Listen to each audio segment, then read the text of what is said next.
Sugar City Morning Show. Good morning and welcome to the Sugar City Morning Show. Before I do anything else, I'd like to stop and wish you a happy New Year 2017. Muy buenos días, compañeros, y bienvenidos al Sugar City Morning Show.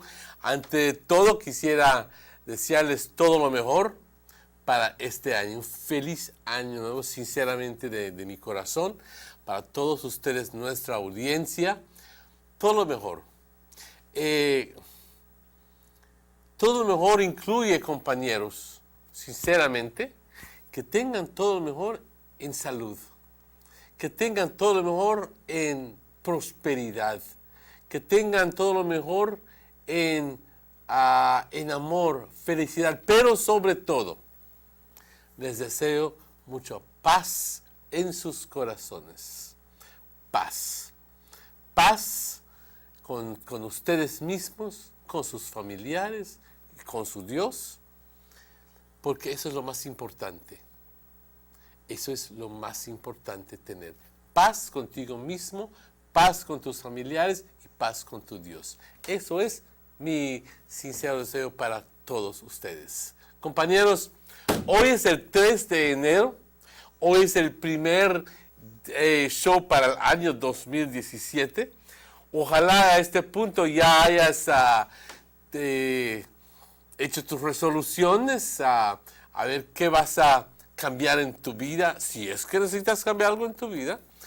Pero muchas veces las resoluciones nada más, mucha gente los practica para las primeras 2 semanas del año, luego al olvido. Y no es así, no es así. Las resoluciones son para mantenerse porque son resoluciones, pero eso es bronca de ustedes. Quisiera saludarles a todos esta mañana, desde la punta de Corozal hasta la punta de Toledo. Muy buenos días y bienvenidos a 2017, bienvenidos al Sugar City Morning Show. Estamos transmitiendo en vivo desde Trial Farm y nos ves a través de una estación de televisión que transmite por el aire, Canal 10, o quizás nos ves a través de una estación de televisión que uno de los proveedores de cables está corriendo para nosotros. Muchas gracias a los proveedores de cables por mantenernos en contacto con toda la gente de punta a punta de este precioso país de Belice. Ojalá y todas las festividades se han salido bien, pero ahora ya es tiempo de chambear, porque ahora es tiempo de pagar las cuentas, ahora es tiempo de poner los pies al piso y decir, ahora adelante es progreso, es trabajar duro para lo que queremos en el futuro. Compañeros, como siempre, as we always do on the Sugar City Morning Show, we're going to begin with a prayer. Padre, te damos las gracias porque nos das todo lo que necesitamos. Tú en tu eterna sabiduría, Padre, nos das justo lo que necesitamos. Nos das la buena salud, la vida, la buena salud y las fuerzas para seguir adelante. También, Padre, nos provees con protección, nos cuidas, nos perdonas, si así lo queremos nosotros. Te doy las gracias por todo lo que haces por nosotros, Padre. Y te pedimos, en particular hoy, que nos guíes a través de este año 2017 a que tomemos las buenas decisiones, las mejores decisiones que podamos tomar. ¿Ok? Siempre, Padre, considerando de que hay que obrar no solo por ti mismo, sino por todos los demás. Padre, te pido hoy que durante este año tengamos buena salud, tengamos prosperidad, tengamos amor, tengamos felicidad y sobre todo paz en nuestros corazones, Padre. Esa paz que nada más viene a través de la creencia, de una fe, de que todo lo que sucede es por una razón y que no soy nadie para hacerte preguntas, Padre, ¿por qué sucedió eso? ¿Por qué? Y renegar porque haya sucedido algo. Padre, te doy las gracias por las enseñanzas. Te pedimos, como siempre, para aquellas personas que más lo necesitan, aquellas personas que están pasando por tiempos difíciles en sus casas, en los hospitales, en las cárceles, donde sea que estén, o quizás estén en las calles. Ayúdalos, Padre, confórtalos, guíalos. Y por todos nosotros, que tengamos un bonito día hoy, que podamos utilizar todos los dones que tú nos das, Padre, para el beneficio de la humanidad. Te alabamos, te bendecimos siempre. Amén. If you've just joined us, it's exactly 9 minutes after 7 o'clock. And I'm sorry that I have to go watching I have to be getting close to watch the time, because ya como vamos quedando viejitos, ya tenemos que acercarnos al reloj. Este es el reporte. This is the general weather forecast for today, the 3rd of January. And today is a Tuesday. And this report, generated at 5:30 in the morning, has the general situation as follows. Mainly fair weather conditions will prevail over most areas. Just a little note here. At minutes before 6, it was raining. Not heavy, but it was raining in Trout Farm. Okay? 24-hour forecast. Sunny with a few cloudy spells today and partly cloudy tonight. Showers will be isolated. The winds blowing from the east-southeast, 10 to 20 knots. The sea stayed moderate. There are no advisories, no alerts in place. The outlook for Wednesday and Wednesday night is for continuing mainly fair weather with only isolated showers developing. The temperatures, the highs along the coast, 86 degrees Fahrenheit. Inland, we're going all the way up to 92 degrees Fahrenheit.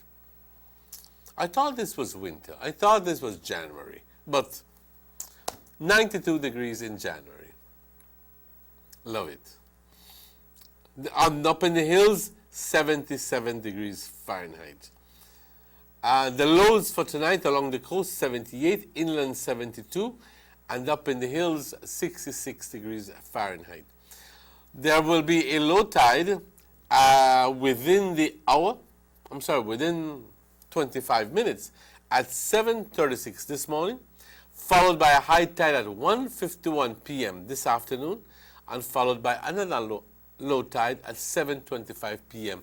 this evening. The sun rose this morning at 6:24. The sun sets this evening at 31 minutes after 5. And the moon rises this morning at 20 minutes after 10, and the moon sets at 29 minutes after 10 this evening. And we want to thank forecaster Gentle and forecaster Smith for this information, and all those persons working at the Met Service. And I will not forget all those people who are working at other places and who have been working throughout on these long shifts, either at the hospital, or at the fire station, at the police station, at the BDF, as a BDF, nurses, doctors, security guards. Well, you know who you are. Mis atentos saludos. Este es el reporte, compañeros, para hoy, martes 3 de enero. Este reporte generado a las 5:30 de la mañana. No estamos tomando llamadas a este punto, así que les pido disculpas.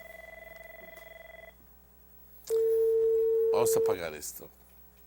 Este reporte generado a las 5:30 de la mañana indica que la situación general es tal. Esencialmente buenas condiciones, van a estar, vamos a estar viendo buenas condiciones para el día de hoy y sobre la gran parte del país de Belice. Para las siguientes 24 horas, soleado con algunos periodos de nubosidad, parcialmente nublado. Hoy por la noche, si es que vemos chubascos, estarán completamente aisladas. Los vientos del este-sudeste de 10 a 20 nudos, el estado del mar moderado, no hay ninguna advertencia en lugar. Se espera que para miércoles y miércoles por la noche continuemos teniendo este buen tiempo con simplemente chubascos aislados desarrollando. Las temperaturas, las altas para el día de hoy, por la costa 86 grados. En el interior del país 92 grados, compañeros. Es extraño que en enero estemos 92 grados, pero así es la cosa. Y por las colinas 77 grados. Las bajas por la costa para la noche 78 grados, en el interior del país 72 y por las colinas, compañeras, únicamente 66 grados. Las mareas, habrá una marea baja entre menos de media hora, 22 minutos, a las 7:36 hoy por la mañana. Una marea alta a la 1:51 minutos hoy por la tarde. Y luego otra marea baja a las 7:25 minutos hoy por la noche. El sol salió hoy por la mañana a las 6:24 minutos. El sol se oculta hoy a las 5:31. La luna de igual forma sale a las 10:20 minutos hoy por la mañana y se oculta hoy por la noche a las 10:29 minutos. Le damos las gracias a Forecaster Gentle y Forecaster Smith por esta información, compañeros, y a todos los patrocinadores, German Vega Sons, el honorable Gaspar Vega, Vega's Imports, y de parte de todas las personas aquí trabajando en Med Service, un saludo atento, y para todas las personas que han estado trabajando largas horas en su lugar de empleo y que ahora tienen el lujo de irse a su casa ya luego de muchas horas de trabajo. Ante todo les saludo, les doy las gracias y les deseo un buen descanso. Compañeros, vamos a tomar una pausa cuando son las 7:16 minutos, pero regresamos con ustedes porque hoy se supone que se abren las clases, pero la pregunta es, ¿será que va a haber clases hoy? Vamos a esos anuncios comerciales, pero regresamos tan pronto esos. Vamos. We told you about our new data plans. Here's how you can buy. Starting December 12th, to purchase a 75 megabyte plan, simply text data S to 400. For a 200 megabyte plan, text data M to 400. For a 500 megabyte plan, text data L to 400. For a 1200 megabyte plan, text data XL to 400. And for a 2500 megabyte plan, text data XXL to 400. For more information, visit digicel.bz/more data. Feel the rush with Digicel's new data plans. When you feel it, you'll feel it. Feel the rush.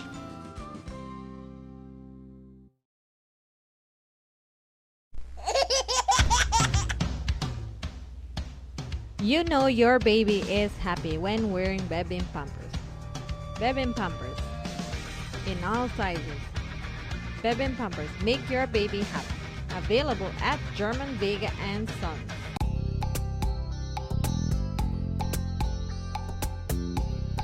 Everyone needs a getaway. Why not do it in your own country?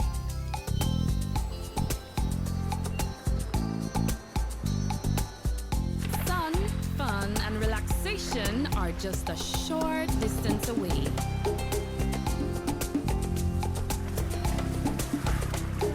Have a taste of barefoot living, or enjoy the sounds and taste of an authentic Garifuna village.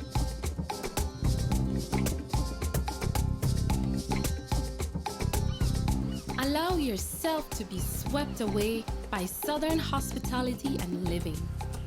Escape the hectic world and enjoy a beautiful sunset. Belize, where you can discover how to be a Belizean traveler. Listen up, Belize. Digicel will be launching its brand new 4G LTE network in December of this year. But to enjoy the super fast LTE mobile data speeds, you are going to need three things. First, you will need an LTE capable device, band 2 or 17. If you're not sure whether your device is LTE capable, you can simply check your phone settings. And if you plan on getting a new phone, be sure to ask if the phone is LTE capable and has the right band, 2 or 17. The second step is to change your old SIM card to the new USIM to be able to experience maximum LTE speeds. Beginning November, BTL will swap out the USIMs free of charge for everyone who has a 4G LTE device. All SIM cards will continue to work as per usual, but you won't be able to enjoy the full 4G LTE experience. And the last step? Well, the last step is to get a data plan. Whether you're a prepaid or a postpaid customer, we have plans to suit you. So no one has to miss out on the Digicel 4G LTE revolution. So, LTE capable device, USIM cards, data plan.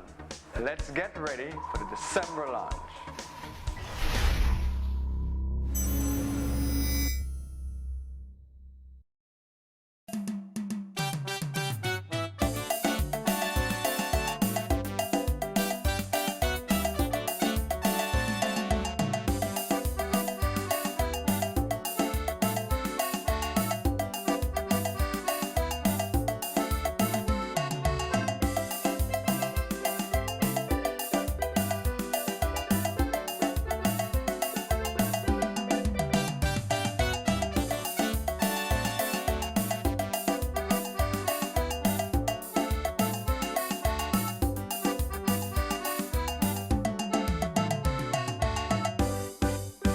Sugar City Morning.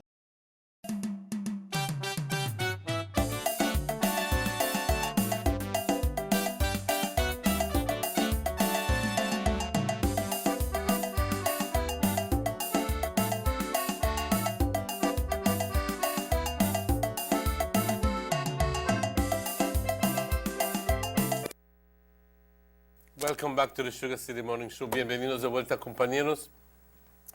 Perdones que tenía el jarrito de café en la boca justamente el rato que aparecía Pero me da mucho gusto darle la bienvenida a Chucky, que está con nosotros hoy por la mañana. Ante todo quisiera desearles todo lo mejor. Si nos acabas de sintonizar, desearte todo lo mejor para el día de hoy, para el resto del 2017. Ojalá que todos tus planes lleguen a materializar, a realizarse. Es muy importante, pero eso depende en cuánta dedicación tú le pones a ese plan.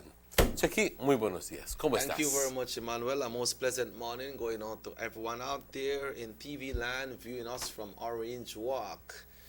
We are live. You had a busy weekend this weekend. Yeah, busy. This is a time when Youth Connection Band is at its busiest. Yep. You know, we're gone with the Hopkins, man. And how was Hopkins? Hopkins was nice community. And the first thing I saw when we enter Emmanuel was the beating of drums. Really? But you know what was unique about it? I believe the oldest one that was playing the drum was about 8 years old.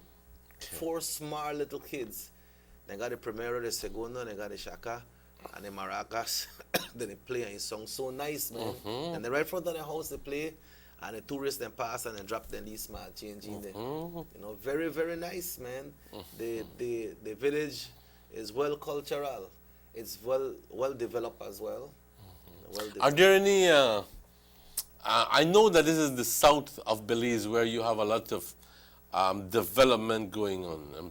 In other words, development not only in terms of hotel, but real estate and so forth and so forth. But is Hopkins part of this development, or is it mostly to the south, Placencia, where you have that development? Hopkins, lot of properties have been sold in Hopkins. And Is it alarming, or did you see it as an alarming thing where people were it's losing its character? No. It's not congested. It's not congested. Yeah, they have an area, I think it's a little bit south of the village, where they have condominiums and so. But that's in an area by itself. The village still contains its own cultural place. Then you know. The So there's no traditional compromising really what is Hopkins Village. No. Hopkins Village still strong. Hopkins Village is still strong. And they have local people that have their little restaurant huts and Is things Hopkins like that. essentially a Creole community or a Garifuna It's a community? Garifuna community. Okay, I wonder what Hopkins. Yeah, it's a Garifuna community. And the road is paved all the way. All the way in. If you go to Hopkins, people will never believe you may go south because usually when you go south and come back, your vehicle full of red mall. You know, but that wasn't the case. You know, so entering into Hopkins, you feel the cultural part of it, and going a little bit more south, then that the area where they got the condominiums and where the Americans and different people have their place built up. But it's not mixed in much with the village, so the village look like people hold on to their properties, which is good, no? Just let me quickly get a refresher here. I'm trying to visualize.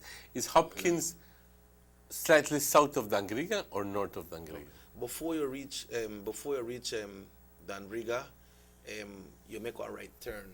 All right, that means it's south of Yeah, Dangriga. Then you make a left turn after that into Hopkins, which is like after you pass Silk Grass. After you pass Silk Grass, about 10 minutes after Silk Grass, you make a left, and that takes you directly into Hopkins, where that by the shore. So they have the sea right there, the waterfront. Okay, and it's a beautiful. Beautiful, man, beautiful. You know, and they got the place Sunday. The whole place Sunday, because it's beachfront, right? Yeah. A stark contrast to the type of sand that you find, say, in San Pedro. Yeah. I mean, beaches that you find in San Pedro that, yes, they're sandy, but they're a different type of beach. I don't want to hacer de menos las playas en San Pedro, porque son preciosas, pero dependiendo dónde estás, pues puede estar bastante lleno de seaweed y es cierto, esas matitas que ves flotando son importantes, una parte importante en lo que es el sistema ecológico. Yeah, I never gone on the north side, but I understand the north side is developed as well, because we were mostly on the south side, so we never really gone on the north side, and coming out back we just head right out, no? But it's nice, nice. A lot of tourists there around, but I still see the areas that them people still have the traditional houses when they live, the residents of Hopkins. It's not like we hear some news from Placencia that many people are selling out their properties. Well, it looked like Hopkins still up on a tradition. And the American people up on the next area, they got some big condominiums. Some of them have their private homes. The place where we played was a place called Lucky Lobster, that's owned by some American people, from Gary and his wife, Gary McKay and wife. We want to say good morning to you all. Thanks for treating us so good. They take good care of it. Okay. You know, so that area there is, and that's close to the area where you go to city. You know, you take next 10 minutes you end up the city. But it was nice, it was good, we were well treated, the dance was well attended, people had fun. A lot of Americans at the dance. You know, when we play some of those American music, they had fun, they enjoyed the Belize music as well. So the place nice. It's nice. And you played all your Creedence music and Yeah. all your Yep. and all your, what is it, Billy Joel and all your Some your Beatles. Beatles and Yeah, play some Pink Floyd, especially the popular one, Another Brick on the Wall. Break on the Wall or the That other wall side gone of down the already, you know. the other side of the moon. Yeah, that wall gone down, you know. That Uh-huh. wall may gone down. But, Yes. you know, overall it was good traveling. I'm glad. And you came back the very night or the following day? Following day. Yeah. Okay. Following day we still. Well, Happy New Year to you, Checky. Same to you, my brother. Happy New Year to you. All the best to you and your family. Thank you. Okay. So, you know, on a note, the Ministry of Education announced that today all schools should be opened, and that was an agreement that was made by some of the schools and the ministry, no? The schools, I think it was the management of some different schools, and that was set up before that injunction was yeah, the injunction of the teachers getting their pay, you know. So, but the ministry says that we go back to school today, and the BNTU say we go back to school on the 9th. I spoke to someone from La Immaculata School last night, and that person told me, I'm not sure if it's true, but this is what the person told me, that a text blast was sent out I'm not sure if it's to parents or to teachers that school will be open, but not much teachers will be attending school. So you use your discretion. It's up to you if you want to send your kids to school. I think one of the people outside just now, I said, when neighbors over here, IT vet, I said the gate open. I see a couple students there, but I'm going to try look down by Bishop Martin, but I don't see much happening in that area. Yes, I have asked Morris if he can kindly, as the time progresses, keep us informed as to any developments, because he can easily take a camera and give us live shots as to what the school. I'll be very, very, very honest with you. I was hoping that we didn't come to this. Yeah, today. To this situation. I was hoping that everybody would have united in agreement coming back to school on today, on the 3rd, and not having all of these disagreements as to when you go back, and some saying the 9th and holding on and being unflexible and being vehement and saying, yo no regreso al trabajo hasta las 9. Tú puedes decir lo que tú quieras. Yeah, but you see, the thing is that it's very mixed up, because the ministry, along with the school management, they have decided on this, and that was set that, okay, school will reopen. But then the BNTU said, no, we are the 9th and we are stick by it. And that was it. I hear the president say something, but I'm not to recall exactly what he said. But what I gathered from what he was saying, if it was done in a different way, then we could have Which other way could there have possibly been? Is that not be? I'm just. What other way could it have been done? I don't know, but if people want to send the kids to school today, that's their prerogative. They decide if they want to send their kids, and I'm sure that they still have some teachers that will be going to school, but then it boils down to the administration from the school if they will open the school. But you see, it is a very important point here. The teachers, when the school administration, when the Ministry of Education announced that some months ago, I think maybe 6 weeks ago, that school would be opening, that some days would be made up with some of the missing days, some days that for the 11 striking days would be made up by advancing the opening of the school from the 9th to the 3rd. We made up with some of these days. The teachers quickly retorted and said, tell you what, the no ministry for do this. That's the school administration is supposed to be informing us about that, because it's not ministry's purview to do that. So we heard then after that, the school administration announcing that in agreement with the Ministry of Education, that they had agreed that the schools will open on the 3rd. So now, the teachers were left in a situation where they say, but now it's the school administration saying it, not the ministry. Now then they say, oh, but we weren't part of that discussion. Okay? Yeah. Is it playing difficult? Are the teachers playing difficult? Ask yourselves that question. But what some teachers are saying, Emmanuel, the ones that attended school when the strike was on, hey, then people were strike, then get pay. I gone to school and I put in my time, and now I still have to go put in more time for nada. Is it, I heard some sort of commentary, and please, maybe, I'm hoping that you remember, but is there some sort of reward or recompense for those people for those teachers who went in?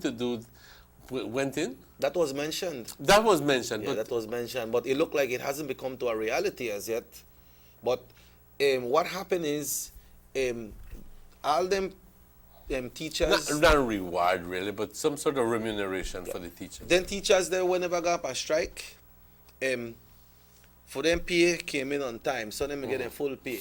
But then because of when the BNTU went to court with against the ministry, when the Chief Justice said, okay, then put an injunction on this day and people have to get paid. So we remember I had a delay about 5 to 7 days that then get the pay. So if it may work out, probably if it may work out that then people never get paid for them days, probably the other teachers when me gone in never may have this issue right now. I say, well, man, I work my time.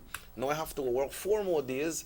As some of them mentioned that they call off some of the activities in school, such as on sports day and different kind of days where they have for staying at school. But then the things they would have sport days and different activities they have at school. That's part of the education curriculum as well. Of course. You understand? So if they call them off, then The kids still lost out on something. still right. So that's how they play it right now. So we don't know what happened, but I'm just Usually hoping when- that whatever decision is come to, whatever decision, I'm sorry,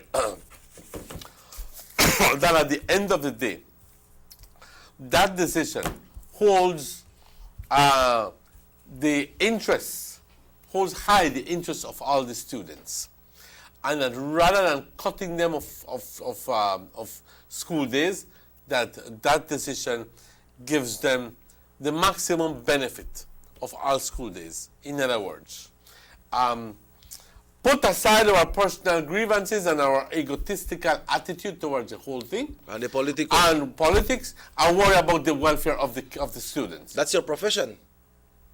That's what I would like for people to do. Okay? And not think, but Mr. Patrick Farber this and Mr. Patrick Farber And he said and this. Mr. Lambie this and Mr. Lambie. No. Get yourselves in place. At the end of the day, it's your job. Go report to your work and do what you're paid to do, which is teach. I think ya, I'm talking in Spanish, so ya basta con la tontería. Okay? Al final del día, ¿quién sale pagando? Nuestros hijos. You see, Manuel, what happened is the points that the union made demonstrate for, almost all of the points have been met, right? Yes. All the points met when they made a No, let them lead by example. Right, so- no, so- let them lead by example. But now, I don't know what happens. But they're just being contrary, like what Creole say. You know? Yeah, because the points were met, you miss your days, now the time for you to make up back. That So time. what, then It's only logical. Make up the days that you worked for. Yeah. And go in and say, tell you what, we willing for make up the days responsibly. We know we missed out on school days, but we were there for a reason. But tell you what, And our points were met. and our points are met, but I want to be responsible now, and I want to make up those days that we lost. Not because we work for those days and they never say we, so now everybody has to be beholden to you guys. No, it doesn't work like But that. you also It have doesn't to work like that. Come to reality. have to look on it in this perspective as well, Emmanuel. Remember the president of the BNTU one time mentioned, this man, they behave so, and this that the man will want to become the prime minister of this country.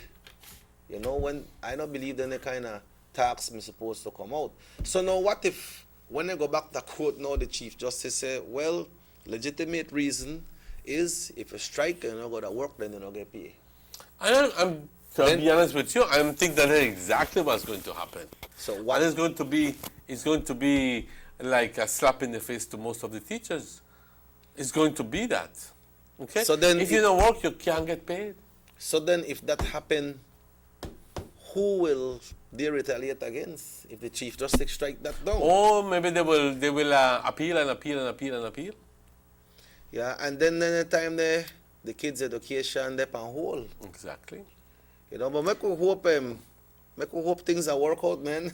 Well, I'm just hoping that, you see, we're big people, man. We have big people, especially teachers. We're big people. You know? And I know many times that we're stuck on all of these emotions and so forth, but I do believe that a lot of people want to go back and want to teach because they recognize that that is their job. That's their responsibility.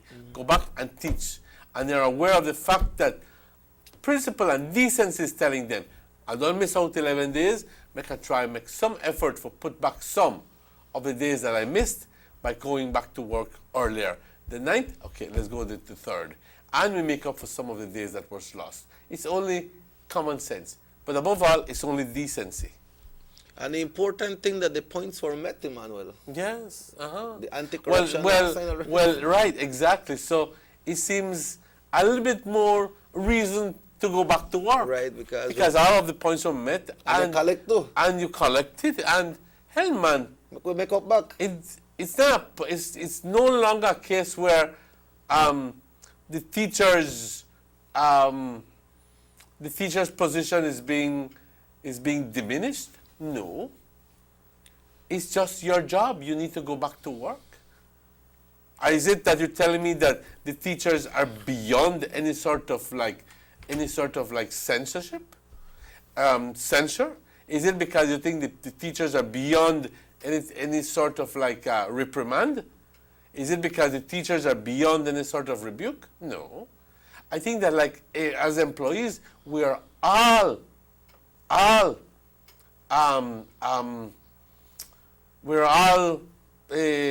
what can I say? We should all be responsible, all of us, and be able to report to work the day that our responsibility tells us to go back to work.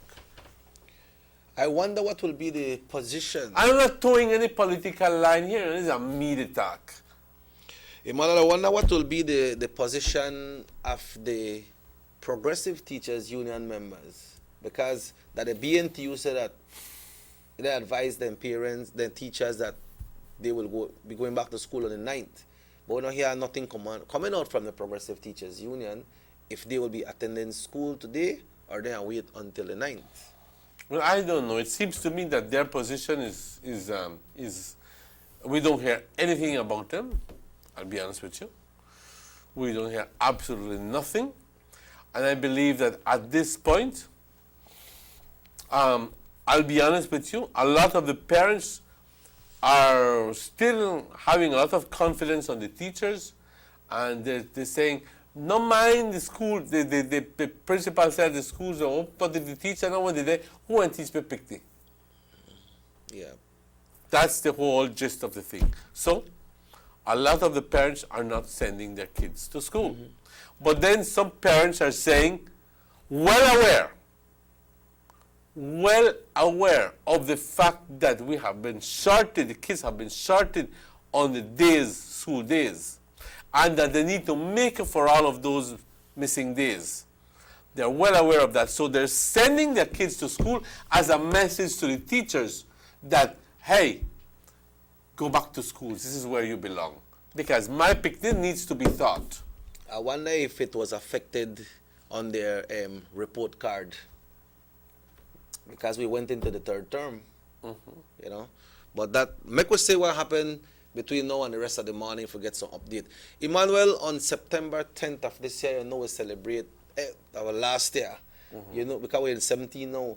You know, we celebrate St. George's Key Day every 10th of September. But something very unique happened in Belize on the 10th of September as well.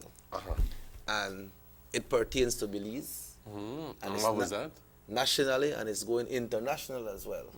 On the 10th of September, Rebecca Rath was selected as Miss Belize, and she's going to be representing Belize at the Miss Universe pageant. When is this? She's leaving Belize today to the Philippines. Well, I know Therese must say they like this. Yeah, she's leaving. And I don't know. I don't know if there's some other going with her or just. I'm not sure her contingent, but it's about 65 countries. Okay. That will be participating. So I want to take time out to wish Rebecca all the luck in the world. I mean, wish her the best. I don't think it's luck. I think at the end of the day, it's the way you come across to people. Yeah, and you know, Emmanuel, since she have won that pageant, we have seen her all over the country, representing, talking to kids, attending different functions, representing herself. As a goodwill ambassador, you know? Yep. And also, she's acquiring a lot of confidence and knowledge and expertise on certain areas. So I think that it's going to be something that bodes well for her, and I'm sure that, you know, all of these trips that she had is going to, somewhere or other, give her something to talk about to her colleagues, and also help her in answering her questions correctly. Yeah, that's the timid and the tricky part and the most important part in that pageant. You heard a silent son and ask them question, Emmanuel. Exactly. And make we With hear all the experiences that she has gone through, and knowing Rebecca, she'll be quick to be able to say, tell you what, all these months that I have been working with kids and students and visiting high schools and blah, blah, blah, blah, blah, and so forth, I think that, you know, it has helped me to understand the needs of my people. And I think she is going to do well. I'm sure that she's going to do well, and I expect her to do well. Also in preparedness, a crew was here sometime about a month ago, you know, visiting her, taking her to different scenes in the country, taking pictures and, you know, doing their little way of bringing her into the criteria of the Miss Universe pageant so she can prepare herself more. You know, and Emmanuel talked about this, and this is not only about Rebecca, you know. This is not for Rebecca by herself, you know. This is for a country of Belize. This is for the country of Belize, and she's leaving today to the Philippines, you know, to the Philippines, September, October, November, December, 3 months after her crowning as Miss Belize. And it's a big event which will be happening. I don't really exactly know what date it will be. Yes, I'm trying to pull it up here. But talking about pulling up, Emmanuel, how does it make you feel that Rebecca is going? I know you know Ima good and everything, you know the family good. How does that make you feel that she's leaving today for the Philippines to represent the country and to show the best that she has to offer? I am encouraged by the fact that I think that Rebecca is pretty much a well-rounded individual. She's smart. She's a very perceptive person, and I think that she's tall. She has all the requirements of a beauty queen per se, but putting all the requirements, I'm encouraged by her. I'm encouraged because I think that she's going in to this thing because she wants it. She wants to win. She wants to become an ambassador for all of the young people. You know, she wants to represent Belize, and at the end of the day, she wants to make a difference. I think that guided by all of these good things that she's aiming for, she wants to make a difference. So you're happy? So I'm happy, and I'm hoping that 2 weeks, 3 weeks from now, Rebecca comes as Miss Universe. Yeah. You know, and she know exactly what she wants, you know, Emmanuel. Because in the interviews when she were here in Orange Walk, she said that the first time they asked she if go up for Miss Belize, like, she never really into it. Then the second time he said, make I do my research and think about it. And she do your research, you talk to your family. And then when she believed that, yes, I want to do it, I can do it, and I'm prepared to do it, that's when she made up her mind, okay, I'm going for it. I almost forgot well, in fact, I forgot to mention it, but when she was talking about her qualifications, she's smart, she's tall, and she's beautiful. I forgot that beautiful part. So she's ready. Yes. All right, so that's a good note for Belize, good starting for the new year. Because we have some other things to report this morning, but I believe we need to take a break. And Rebecca, all the best to you from all of us here in Orange Walk, and we see it for the country as well. Good luck to the Philippines, and we hope everybody that believes on the globe and on TV tonight, you know, if you see you, so just keep on with your beautiful smile as always, right, Emmanuel? Yes, I think it's going to be a month of activities. Leading up it will be, yes, kick off on January 15th, and leading up to the coronation event set on January 30th at the Mall of Asia Arena in Pasay City. So January 30th is the pageant? I think so. Okay. I'd like to check that All right, check it out when you come back. Yes. Folks, we take a break and we'll be right back. Let's get ready to rumble!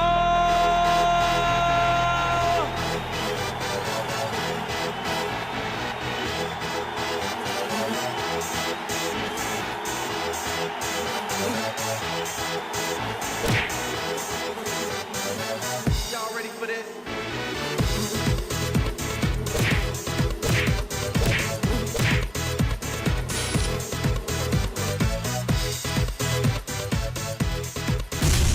Get serious. Get bopped. Johnny Briseño and the PUP went to Belmopan to declare all their assets to the National Assembly. But did they declare everything? Where are those Melanias? Those people that did millions of dollars over the 10 years when we were in government. Money, everyone, our people's united family. That money does not belong in falling back account. We need ya. Yes, Johnny. Bring back the people's money. Buster. They see you and know you're living. Buster. Always a star. Yes, you live in color to the limit. Buster. Large and in charge. Yes, that's why you rock with Buster. Refreshing range of colorful flavors. Always a star, never the audience. You run things never run you. Buster. Yes, you are the life of it, not just a part of it. Your life is never black and white. Live in full color. Buster. Hi, Dad. Hi, sweetie. I wish I could be there. Everyone's here. Having a good time. Hi. Tell me, can you feel it? Can you feel it? Rhythm is all I feel it.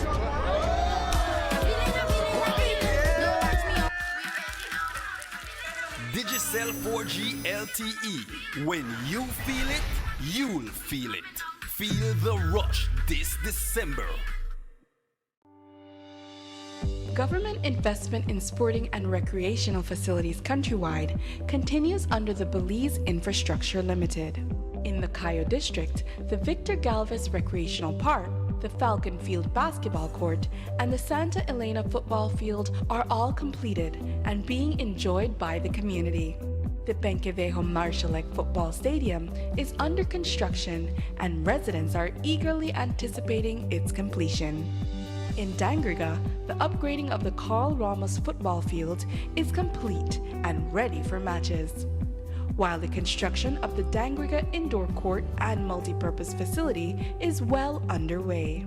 In Punta Gorda, the residents are already enjoying the upgraded Toledo Union football field, while the PG indoor court and multipurpose facility is progressing on schedule.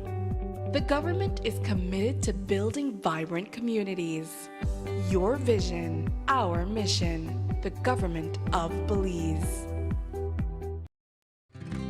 Hey DigiFans, to celebrate the launch of our brand new 4G LTE network, we are giving you more data in almost all of our prepaid plans. Starting December 12th, you can enjoy 2 new data plans, all designed to give you more. Get a 200 megabyte plan for just $4. And for you data lovers, now you can get a mega plan with 2,500 megabytes for only $40. Also enjoy more data to our $10 and $30 data plans. Now you get more data for your dollar. And unlike the other guys, we are not charging you more for LTE speeds. Because with Digicel, data is data. So go ahead and feel the rush of Digicel's new data plans. When you feel it, you'll feel it. Feel the rush.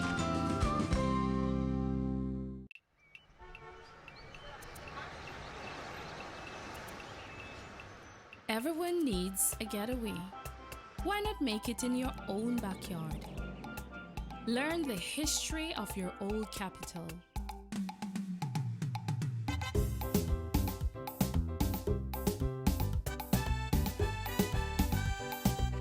Or venture out on a road trip to experience the village life and be captivated by nature's wildlife, culture, and food.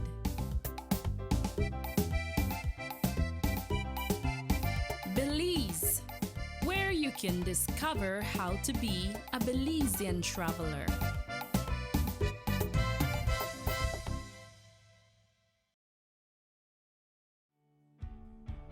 Across the country, development and transformation continue under this government. The new Guanacaste roundabout at the junction of the Hummingbird and the George Price highways is complete and one to be proud of. The George Price Highway is being rehabilitated from the Belmopan Junction to Benque Viejo. There will be a new baking pot bridge and upgrade of the Caracol Road. Also, the new Macal River bypass and bridge will be completed by March 2017.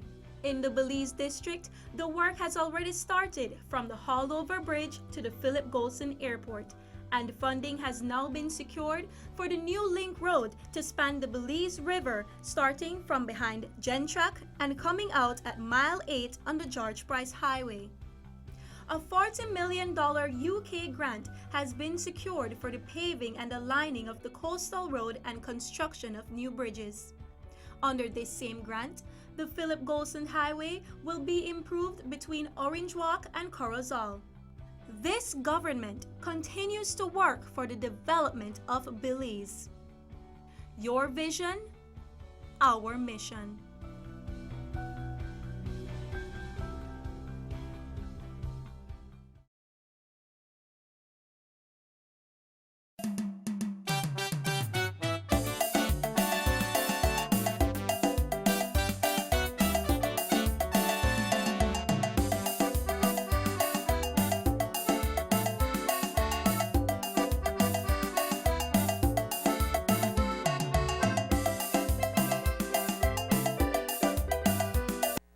Welcome back to the Sugar City Morning Show.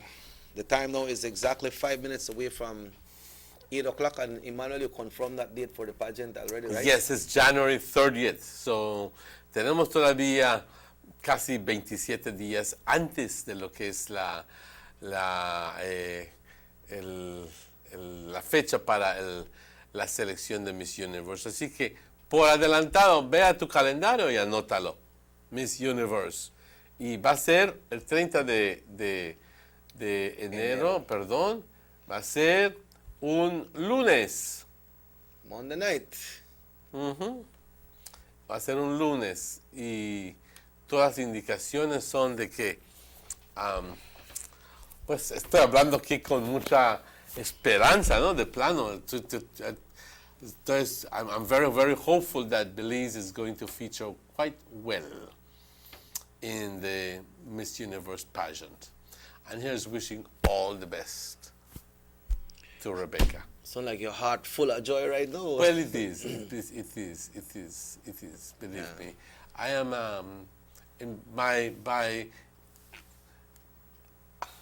I'm encouraged. I'm very, very encouraged with her. Representing Belize, I think that we did a good decision in asking her to represent her country, and I know that I would not like her to feel pressured, overly pressured, and then, you know, it turns out that it doesn't work out the way we wanted, and then she comes back with, you know, I'm sorry I didn't, you know, blah, blah, blah. But hey, do your best. That's all we're asking for. Do your best. And all the best. And all the best. Emmanuel, some murders, first murders for... Please, I don't even want to talk about that. 2013. Two in 2017.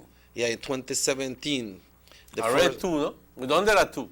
Yeah, the first one was in San Hill, and the second one was at 28 years old by the name of Robert Gillett. We understand that Robert had some running with the laws as well. So, that two already for the new year. Also, a fatal traffic accident happened. Two motorcycle, pa. Where did this happen? That happened on the, let me see, traffic accident 6:30 on the 24th. Now, one of them was on the 31st, New Year's Eve at 6:30 p.m. in Tea Kettle Village. Two motorcycle crash. Were they traveling in opposite directions, or? My assumption is that way. One of them is 24-year-old, and the next one is only 16 years old. Tea Kettle Village. Is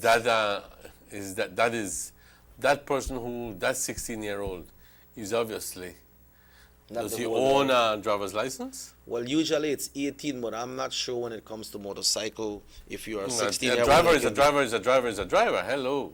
Yeah. So it should be 18. So I'm wondering if that person had a driver's license. I'm trusting that he didn't. Yeah, well, both of them passed away, man. And if he did, then the question is, how come he get one driver's license? Or how come you get one cycle? Who the cycle belongs to? Yes. I gather that, 11 murders have happened in Jamaica ever since the beginning of the year. Since the beginning of the year? 11 in Jamaica. So that are like what? Yesterday and the day before? In 2 days?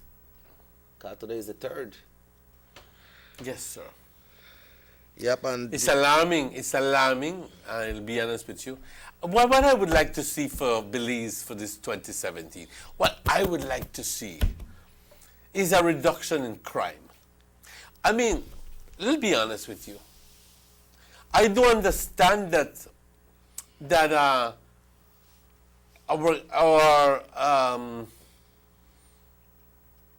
how would I say it best, that things are not at its best. Things are not at its best. We do have problems, socioeconomic problems that are very, very, very poignant in our societies. We do have injustices being perpetuated. We do have a number of situations, but I think at the end of the day, one of the things that hurts me most is the fact that we keep killing our own selves. 135 murders in 1 year. it went up to 138. 138. Divide that by 12. Approximately, what is it? 11? 11 times 12. 12, 11, 12, 12, 132. 11 point something. That means that 11 people are killed every month. Pow, pow, pow. And these are only the murders. And these are only the murders that we know. Apart from the traffic incidents. A traffic incident, yeah.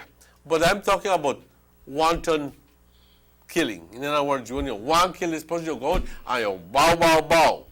And also, as in you load up your gun and you go shoot her. I mean, hello. But they're not only gun, Emmanuel, because in San Pedro right here, there was a stabbing incident.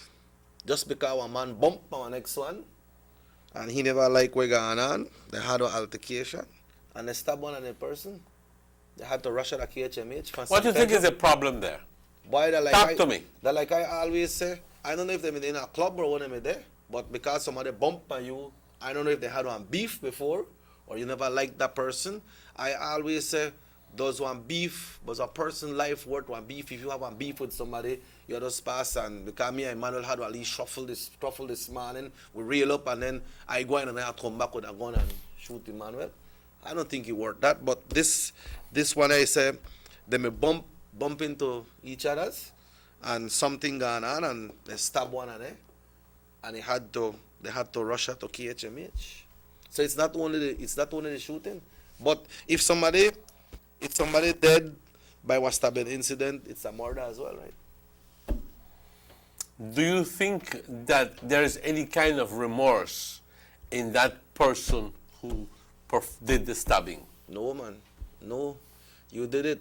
Like you mentioned about the thing with the insurance thing. You can't say because the next one may come so and he may knock into me, so I run off of the road and I knock into that person's house. That you responsible for that? And you can't say because this man may bump on me or somebody may push me, that's why I stabbed this man. That you do it. That you commit it. So you have to stand the consequence. You are the guilty one. I don't know how you see it. I don't know.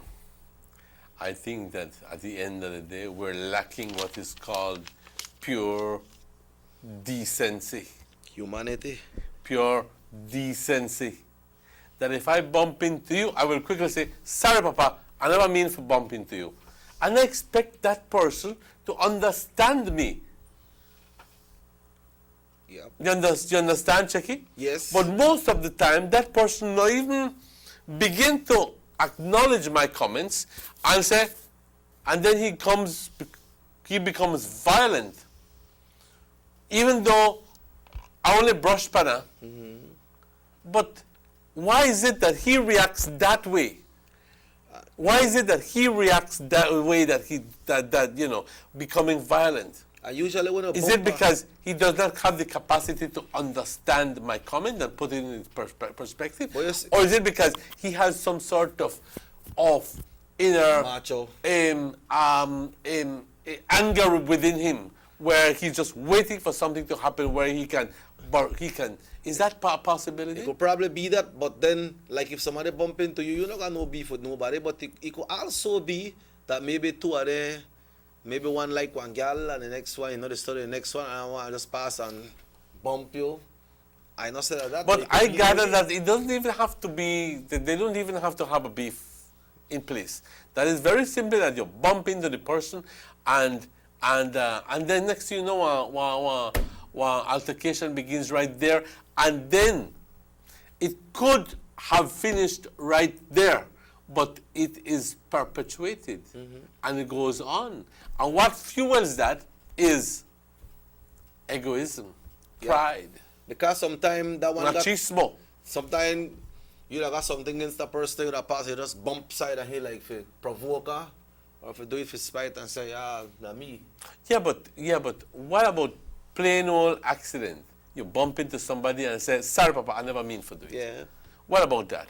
And then all of a sudden you become a victim because somebody didn't like for that. Yeah.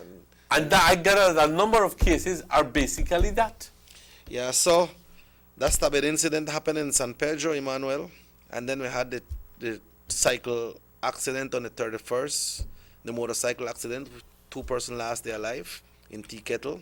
Then we had the shooting at San Hill and one at the city. That's what we know about up to now. You know, so condolence goes out to the families as well, because sometimes, Emmanuel, when tiny things happen, not even the family know where the people got you out there. Sometimes somebody just take your car and go with it without you realize you might be asleep, and they take your key and gone, and when you hear them crash. You understand? I don't know what that is situation with this 16-year-old on a motorcycle. As you correctly say, you need a driver's permit to be operating a motor vehicle. And motorcycle, you need a driver's permit as well. But I don't know what's the age limit, but I believe driver's license is across the board when they say 18 years, right? Yes. You know? So, then I will report here this morning, folks, and we hope, well, at least in this, we had a positive note that Miss Belize leave for the Philippines today. Want to congratulate the Belmopan Bandits as well. They won the football competition on the 31st night. I understand they had fireworks and another thing happened there. For true? Yeah, and that team is owned by the Honorable John Saldiva. So, congratulations, Belmopan. Okay. Yeah. But Emmanuel... I just want to quickly mention one thing. Talk about fireworks. We had a beautiful display of fireworks here on New Year's Day, New Year's Day. I had the skies with the blaze. Oh yes, oh yes, oh yes. For how long? It went on for almost. I'm talking here about. Of course, it went on way after the 1 o'clock hour, but the time that I'm going to refer to is mostly the time like between 5 minutes, because some people were way ahead of time. From 5 to 12, then done the knockoff with their fireworks. Yeah. Okay? From minutes before 12, but 3 minutes before 12, I think some people's watches or clocks were a little bit ahead of time. But despite that, put that one side. It went on easily for about 25 or minutes or 30 minutes where it was continuous. And I'm looking at the whole panorama of, Orange Walk town. And I'm looking at fireworks here, there, and there. So like a lot of investment gone into fireworks this year? I believe that people spend on fireworks this year. Well, spend a lot of money on fireworks. so the viejo gone. Yes. The viejo. Yes. We're And not like see I 2016 said- again, pa? 2016 no, gone. never again. It's gone. It's gone. It's gone. So what are And importantly enough, it's not only 2016 is gone, but we're growing older. Yep, that's right. That's right. I think this year we're gonna celebrate the 36th anniversary of independence as well, right? That's exactly right. so- 1981, 36. So Belize is getting there. Yes. It's a big year. Hear that number? 36. Yes. A big Yes. number that. Yes.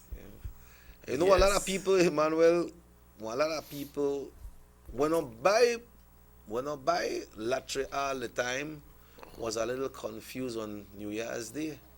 As I talked to some folks, I said, it's a Sunday, man, I'm going to buy me lottery. I tell the lottery don't play from last night. Lottery don't play from 8:15 or 8:15 Saturday night. Yeah, so people say, no, man, but today is Sunday. I tell them the lottery don't play already. You should be aware of that. Every time there's a holiday, say Christmas or New Year's or Easter Sunday, I think it's played from the Saturday night. Yeah, well, Easter Sunday, you play for Easter Sunday. Easter Sunday play for Easter yeah, Sunday. but in this case, with the Christmas and the New Year's, you play the Saturday night. Mm-hmm. You know, so why? But the 31 me hot, the 16 me hot, the 17 me We'll hot. play finally. But I think that we're on a 98 or something like that. High in the 90s. For true? Yeah. So, Well, me when I buy, no in buy. yeah, but you know, they got people, we're going to leave beliefs and so on. I said, why? So 31 me had, 25 me had, Yeah. 16 and 17 me had, I Then me imagine. hat, the number me hat, boy. Mm-hmm. And some people do their counting and how much picnic ban in the And subtract and multiply and even after it plays and they don't win, they still turn it around and say, I could have been win because you see the number, I just have to turn it back way and multiply it by 2 and somebody tell me you know, how they win last year when the lottery me play, it played, I believe it was played on the Sunday because or whatever time it may play. But they said the first number we play for the lottery, last year going into the new year, that the same number we play right there, so Saturday night. For true? Yes, that's what somebody may tell me. So you say, you whap it. You whap it, because everybody got to wait how they set up the numbers together, you know. They're going to recall what they do so much conk. If they see one chicken pass and you got two little small one behind her, they conk up and put their things First together. prize was 81.98, second prize was 18.95, second prize was 52.15. So the 17 no in there, the 16 no in there, the 25 no in there. 81.98. Second prize 80.95 and the third prize is 52.15. And last week it was 79.48, 81, 61.36 and 99.76. So guys, no 25, no 26, no 16, no 17, no nothing there. So I'm gonna try again. Keep on. So 81.98. So when you say Christmas the fall again from a Sunday or New Year's. The only thing that come close to 17 is if you subtract 98 minus 81, that's 17. But then that still no work. That's still because the race done. Mm-hmm. The race gone through already. Hey, Emmanuel, and this year that is coming will be a very interesting year. 2016 was a very challenging year for the government of Belize. So many things happened. No way to talk. So many things happened, and the last one that happened was the arrival of Hurricane Earl, which caused a lot of damage and which caused one lot of expense to the country. And there was this thing with the teachers union, there was this thing with the LGBT, a lot of things gone around. They had this removal of a member of the House of Representatives, and financially the challenge was very, very high as well. In the Prime Minister's New Year's report, you have it there? Yes, Yeah. I do put part of it. I don't have the complete thing. Let me just quickly try to find through the government of Belize information. I know when there's a challenge for the government, there's a challenge for the entire country of Belize. So whenever the things go good with the government, they go good for the country. When they go bad for the government, they go bad for the country. Government of Belize press office. Let me see what they have. Orange. And folks, the time is exactly 13 minutes after 8 o'clock, and you're viewing the Sugar City Morning Show. We're coming live from Orange Walk, here San it Lorenzo is. Road Here in it Orange is. Walk. And you have the text there, it's just the audio. It's actually I have the audio but I'm just gonna read That's the Prime Minister's New Year's message. That's exactly right. Okay, so I'm gonna read the Prime Minister's New Year's. I'll go sound like Prime Minister now. Do you think? Well, actually, it's a lot. It's about 10 minutes worth. All right? But just follow through and cut me whenever you think. Well, we all know that 2016 saw more than the usual share of challenges. You already mentioned some. I smell something. Oh, yes. You smell something? Yes. All yes. right, good. Go through. Okay. Cyclical and disease-induced downturns in agriculture, the damage from Hurricane Earl, the harmful effects of de-risking by international correspondent banks combined to trigger a mild economic recession. This is not adding on all of the threats that came from the tiny little animal called the mosquito. Which I gather is causing problems here in Orange Walk in the East Division, because at the end of the day, you do have people with chikungunya and dengue, and I haven't heard of Zika, but in the here in Orange Walk, around the Liberty Avenue area in the Orange Walk East Division. Okay, this is a fact, and we are going to be having some people from the Ministry of Health, Public Health, come in to talk to us and updating us, because I think it's only right, okay, for them to keep us, because information is power, okay? Relevant information is even more powerful, okay? There was a final settlement for the nationalization of BTL. The arbitration award was large, though much smaller than the previous owners of the company had demanded. Even though 550, we paid about 548 million. I mean, the previous owners were insisting at about, even all the way up to, what is it, 600 plus million dollars, and this is a fact, okay? But at the end of the day, even though it's 548, not everything is paid to Ashcroft. Some of it is being, although it's paid to Ashcroft, it's going to be used for Belizean, for the benefit of the Belizean people. So that portion of money are spending at this Fully country. 60% of it was a consequence of the previous administration's odious accommodation agreement. Well, we know that. Y vergüenza deben de tener estar hablando de que, ¿por qué es que pagamos tanto dinero? You know?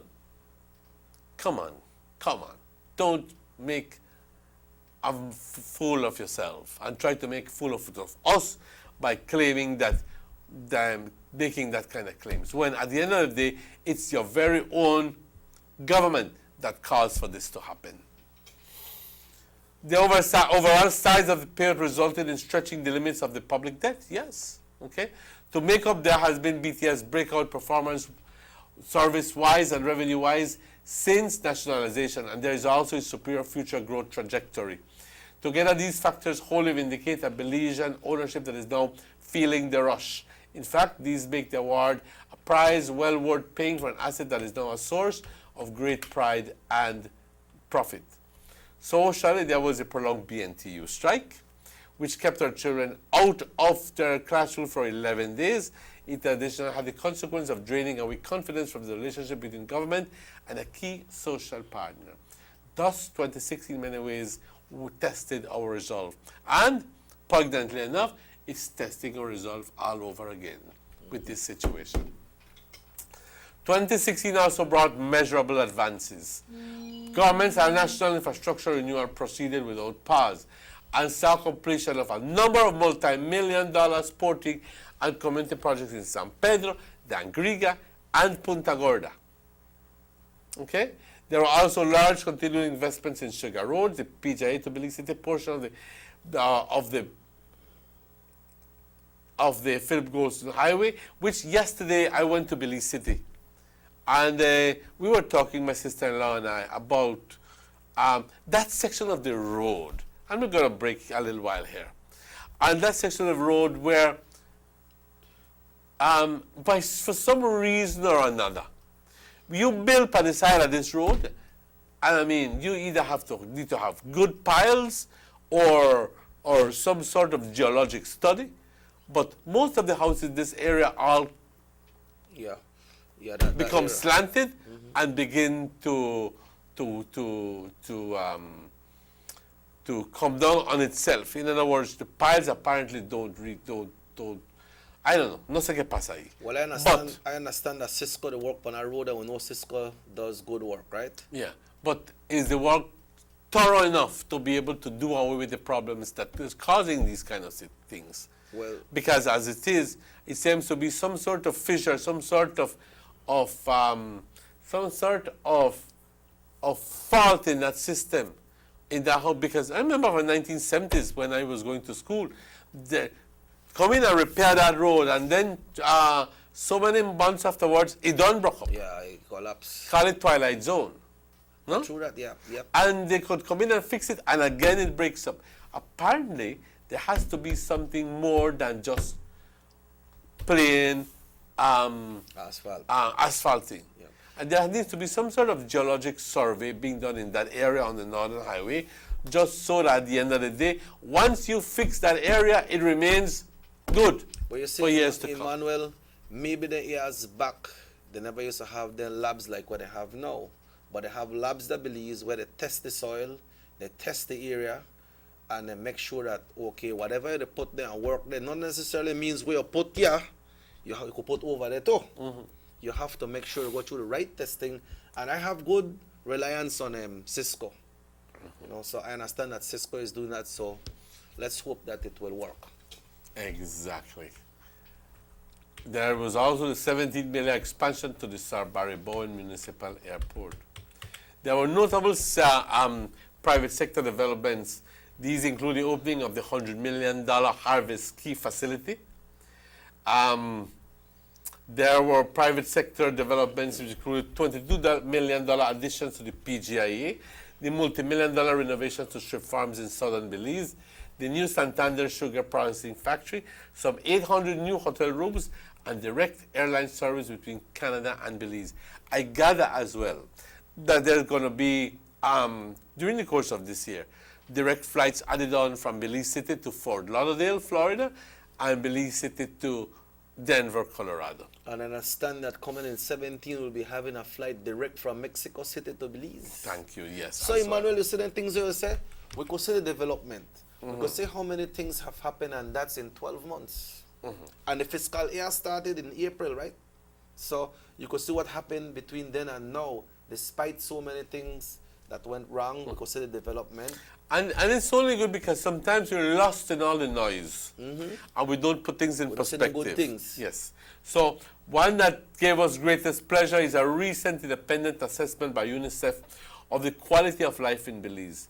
Their surveys show that 96% of Belizean households had access to better drinking water, that 92% had better access to electricity supply, and 87% to improved sanitation services. Those are Hence, more than 9 in 10 citizens polled expressed a high level of life satisfaction, and fully 3/4 of a young population aged 15 to 24 felt that their lives had improved over the past year. And that's important. And if you look at the leader of the opposition's speech, and it was, it was a totally different tone altogether. So it was like what? Like nothing is happening? Nothing is happening. It was like he was, it's like a doomsday picture for Belize, and he was essentially a prophet of doom. So if someone that is going to crumble down and nothing good is going to happen, and blah, blah, blah, blah, blah. And I think that I can understand that, politics is such that you try to do away with anything good that happens, but no es para tanto. So if someone would see or hear that presentation, then they will believe that Belize is in a real bad situation. But that's why I'm making a point to talk about this thing. Okay? So The Central Bank of Belize expects an economy-wide expansion of 3.5%, driven by dramatic growth in tourism and services and a robust recovery in farm shrimp, corn, and bananas. That 3.5, Emmanuel, that's the part that I would like you to break down so that people can understand when they say 3.5 growth. Well, in GDP growth, obviously, if we have been hearing that the bananas were down, that our shrimps factories were down, obviously hit by diseases, you know, and that even tourism was down. So whenever you measure all of these products and you come to a finite number, say $1.5 billion, I'm not saying you, that's just that, and you do all your little numeritos and you come to a serious consideration that this coming year, because of the projects that have been implemented, because of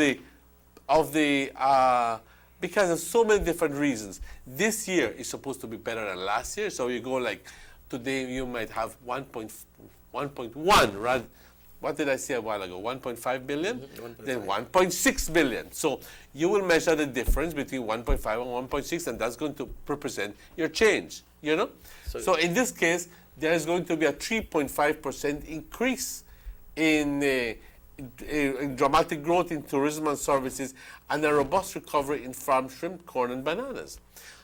And fortunately here, guys, we're going to hopefully, even though some people are saying otherwise, it's expected that sugar is going to do well as well. I spoke to a cane farmer and said payments are good. They are doing good. He's a member of the Progressive Cane Farmers Association. He said, it began the year at 49 and it's supposed to be going up all the way up to 59. And I want to put good mark this whole thing. So the second and third payment are going to be pretty good for Orange Wakeños and Corozalians, for all sugarcane farmers. So hay que meterle a la caña. Okay, porque nos va a dar dinero. We will continue with that, but we need to take our final break. And this is trying to give us some sort of optimism for the year, because a lot of people are left with a doomsday picture of 2017. I wonder what's going to come. That don't mean if your resolution of making me save more money this year, you now continue save. Just continue saving and take care. You have to watch how your spending go all the time. You know, when you go to a shop, go buy. You buy where you're going to buy, because where you're going to buy, you realize from home that you need that. No one see this at the shop. Man, this look pretty and cheap. Make a buy it. You don't need that. You know, when you go to a shop for buy, right, Emmanuel? You decide from home, okay, I'm going to shop, go buy this. But when you go to a shop, you see something where you like and you buy it. But you like that, you never need that, because from home you decided that you knew what you need. So you go to the shop and get what you need, right? That's exactly right. So on that note, folks, we take our final break of the morning and we will be right back.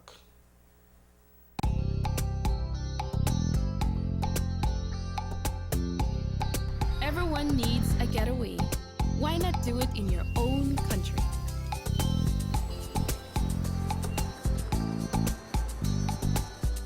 Sun, fun, and relaxation are just a short distance away.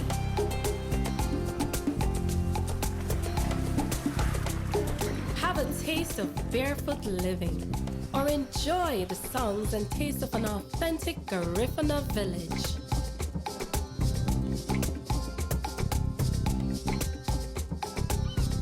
Allow yourself to be swept away by Southern hospitality and living. Escape the hectic world and enjoy a beautiful sunset. Belize, where you can discover how to be a Belizean traveler.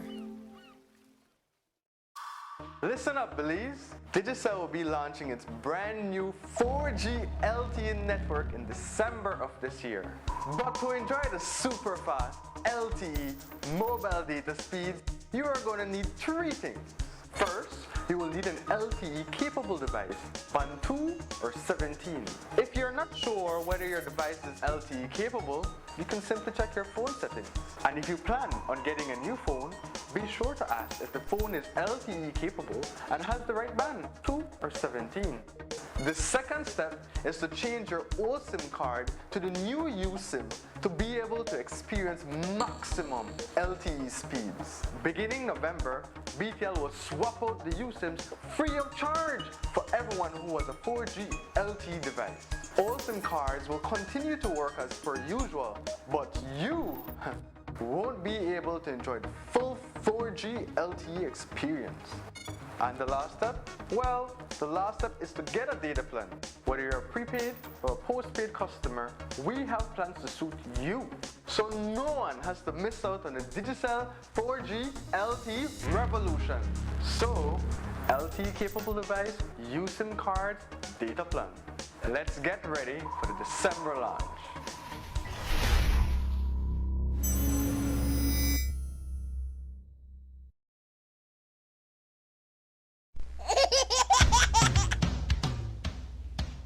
You know your baby is happy when wearing Bebin Pampers. Bebin Pampers in all sizes. Bebin Pampers make your baby happy. Available at German Vega and Sons. Buster. They see you and how you're living. Always a star. Yes, you live in color to the limit. Large and in charge. Yes, that's why you rock with Buster. Refreshing range of colorful flavors. Always a star, never the audience. You run things never run you. Yes, you are the life of it, not just a part of it. Your life is never black and white. Live in full color. Buster. There's no need to go across the border to enjoy sun, sand, and crystal blue waters. Belize's northern islands and reef are just about right away. Go slow and immerse yourself into the Caribbean Sea or enjoy some fresh coconut water. Or pick up the pace on an island where locals can enjoy sandy beaches by day and feast on your fresh catch by night. Discover the Mesoamerican Barrier Reef and submerge yourself into another world where you can experience a traffic jam you will want to return. You can also make new friends along the way.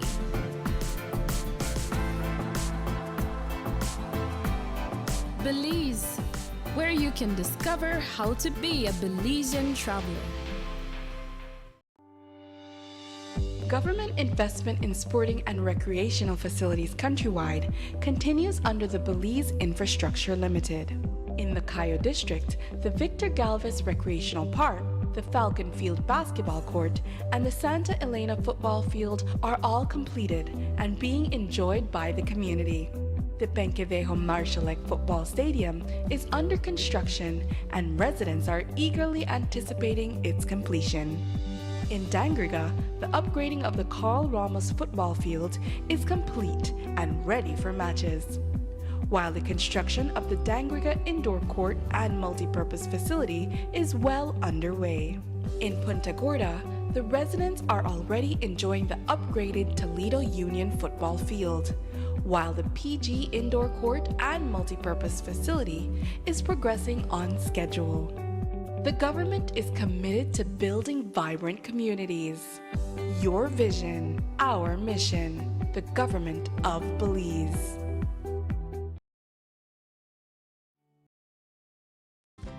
We told you about our new data plans. Here's how you can buy. Starting December 12th, to purchase a 75 megabyte plan, simply text data S to 400. For a 200 megabyte plan, text data M to 400.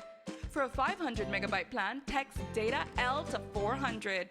For a 1200 megabyte plan, text data XL to 400. And for a 2500 megabyte plan, text data XXL to 400. For more information, visit digicel.bz/moredata. Feel the rush with Digicel's new data plans. When you feel it, you'll feel it. Feel the rush.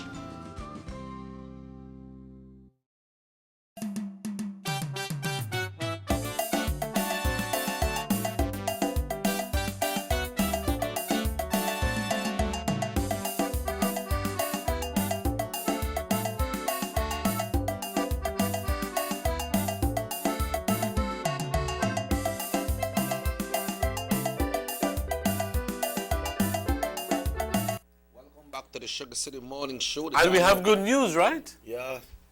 I know that good news for you that 22 minutes away from 9. Not only that, but I gathered that the Schools good are- news is that kids are going to school. The schools are essentially open here in our vicinity, and the parents are sending their kids to school. That's the latest that we can confirm to you. We can confirm to you that Presbyterian is open. Fully. We can confirm to you that ITVET is open. We can confirm to you that Bishop Barton High School is open. We can confirm to you that Trial Farm Government School is open.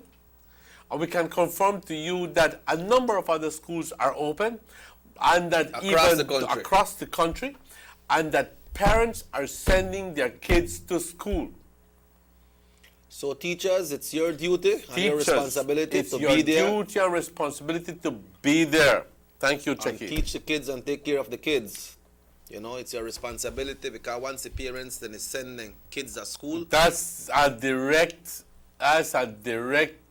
manifestation of their will, of their desire to see this whole thing done with, this whole Chamakada business done with, and I'm not going to teach until this and this and the other.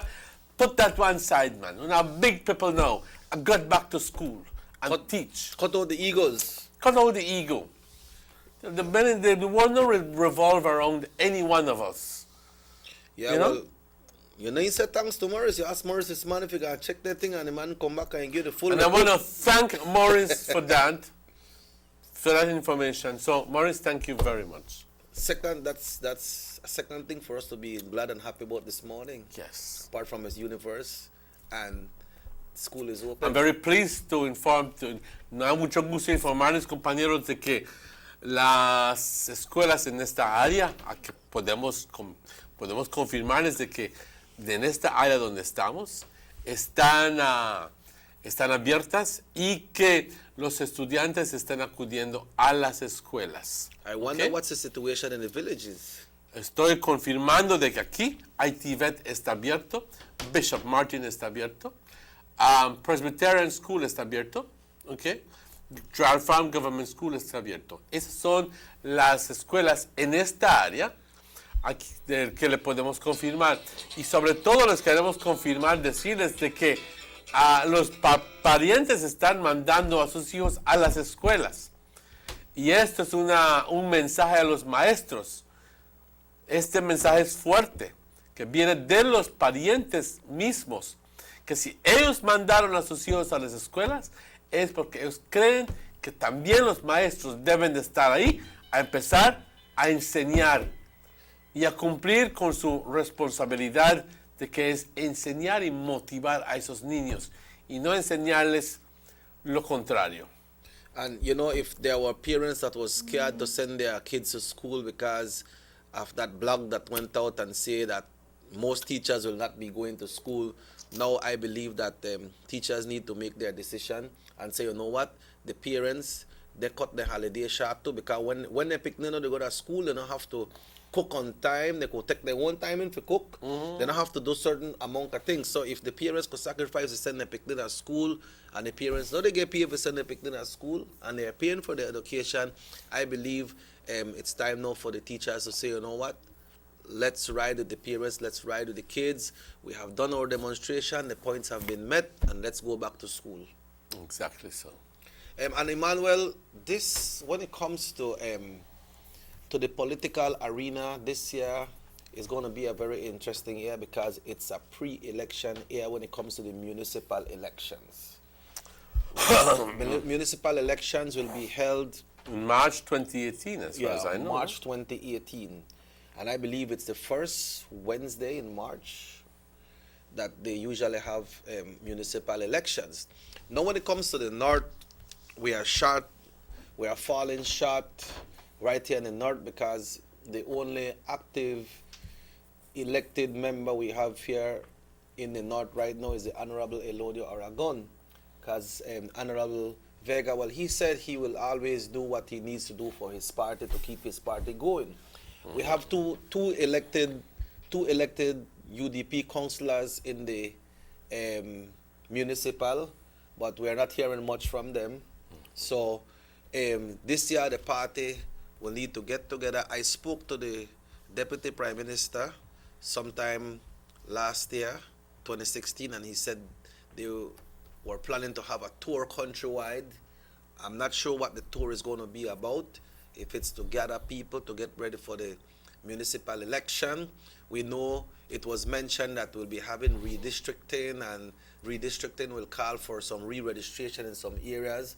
I'm not sure if it's going to be on that, but importantly, we have the municipal election coming up in March of 2018.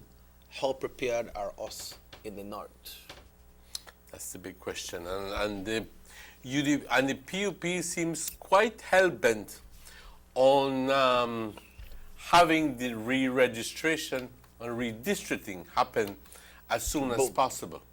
Are they calling for it before the municipal election? Re-registration. PUP calls for re-registration exercise in 2017. In all about re-registration, there has to be the redistricting before the re-registration, because if you go re-register and then you register at one area now, and then when they come, they put that in a different area. I believe the redistricting needs to be done before the First, you make an assessment of where your people are and what quantities you're talking about. So you're talking about, you think that which one should come first? I believe the redistricting should come first, because which in one time your ID card now comes now if you register in Orange Walk North, it says Orange Walk North, right? Or in Central it says Central. It doesn't say the division that you I think right? it does. I don't know. So if it says that, then and you have re-registration, so when that happens, you will have to go and change your ID card again. You see, and these are the topics that are going to be contentious topics come the next months or so. 15 months we have, you know. Okay? These are going to be the topics that I can tell you in advance. Get yourselves behind the computer and learn more about the redistricting and the re-registration practices, exercises for 2017. And you come to your own decision as to which one should do first. Okay? There are some people are saying, oh, you need to redistrict first, because at the end of the day, let's look at what the problem is. The problem is that the Constitution calls that all districts, all electoral divisions must have at least, and they must be all about, what is it? What is it that it uses? What words does it use? It says that they must be somehow or the other equal to the rest. Okay? You mean the electorates? The electoral divisions. In other words, they must be, if they can be determined that there's an average of 5,000 for each, well, then that would be good. So, but we're not seeing that. But in that case, so what? Some constituents in Belize City will be cut out? So, right. But we're not saying that it's 5,000. We're just using that number, right? But we're saying that it must be a clear indication of the amount of people, must be commensurate with the amount of people that live within that area. So, but then that threshold doesn't apply for all areas, Emmanuel, because in the city you have some areas. Thank you very much. That's the point, that you have areas like, say, Pickstock or Mesopotamia or Queen Square that have substantially less than Cayo South or Orange Walk South. Orange Walk North has, I think, like 8,000. 8,000. So you have big disparities between 3,000 and 8,000. So what you're saying is that in the House of Representatives, that one person represents 8,000 and the next one represents 3,000 people. And that is not equal representation. So if you're looking at a place like Orange Walk or Cayo South area, then you'd look for at least 2 more divisions in Orange Walk, if we are looking at that way. So if you're looking now, at the end of the day, that there were, say, I don't know how many electoral election, how many electors we have registered, bona fide election electors we have. You know, if it can be, if we have a total population of 365, 370, maybe we might have 175,000 electors. I'm just throwing this figure, right? But then some people are saying, well, a lot of dead people there in there, and a lot of people want a business for the in there, so we might have to do a re-registration process. But Emmanuel, I wonder, so watch how this play out now. The political parties have to be very, very keen when this is happening, because they got some folks who live all the way in California and New York. They just come home to vote one time. So how when this re-registration happen, their address is in the U.S. They got someone come from Cancun for vote. They got someone come from Melchor. They got someone come from Botes for vote. What will be their residential status when we do the re-registration? Well, if they're Belizeans and if they're registered to vote, they can vote. But then they have to come and re-register. They will have to come and re-register. They just here come on election day because... So the point is, do we do a re-registration first, or do we do the redistricting first? And those are the contentious topics that will be looming high. Yeah, so, well, you see, no, Emmanuel, that is something very important, because I don't know, obviously this will be handled by the elections and boundaries, you know, but that was heavy task, that was hard task, and then it will... So if you have approximately 175,000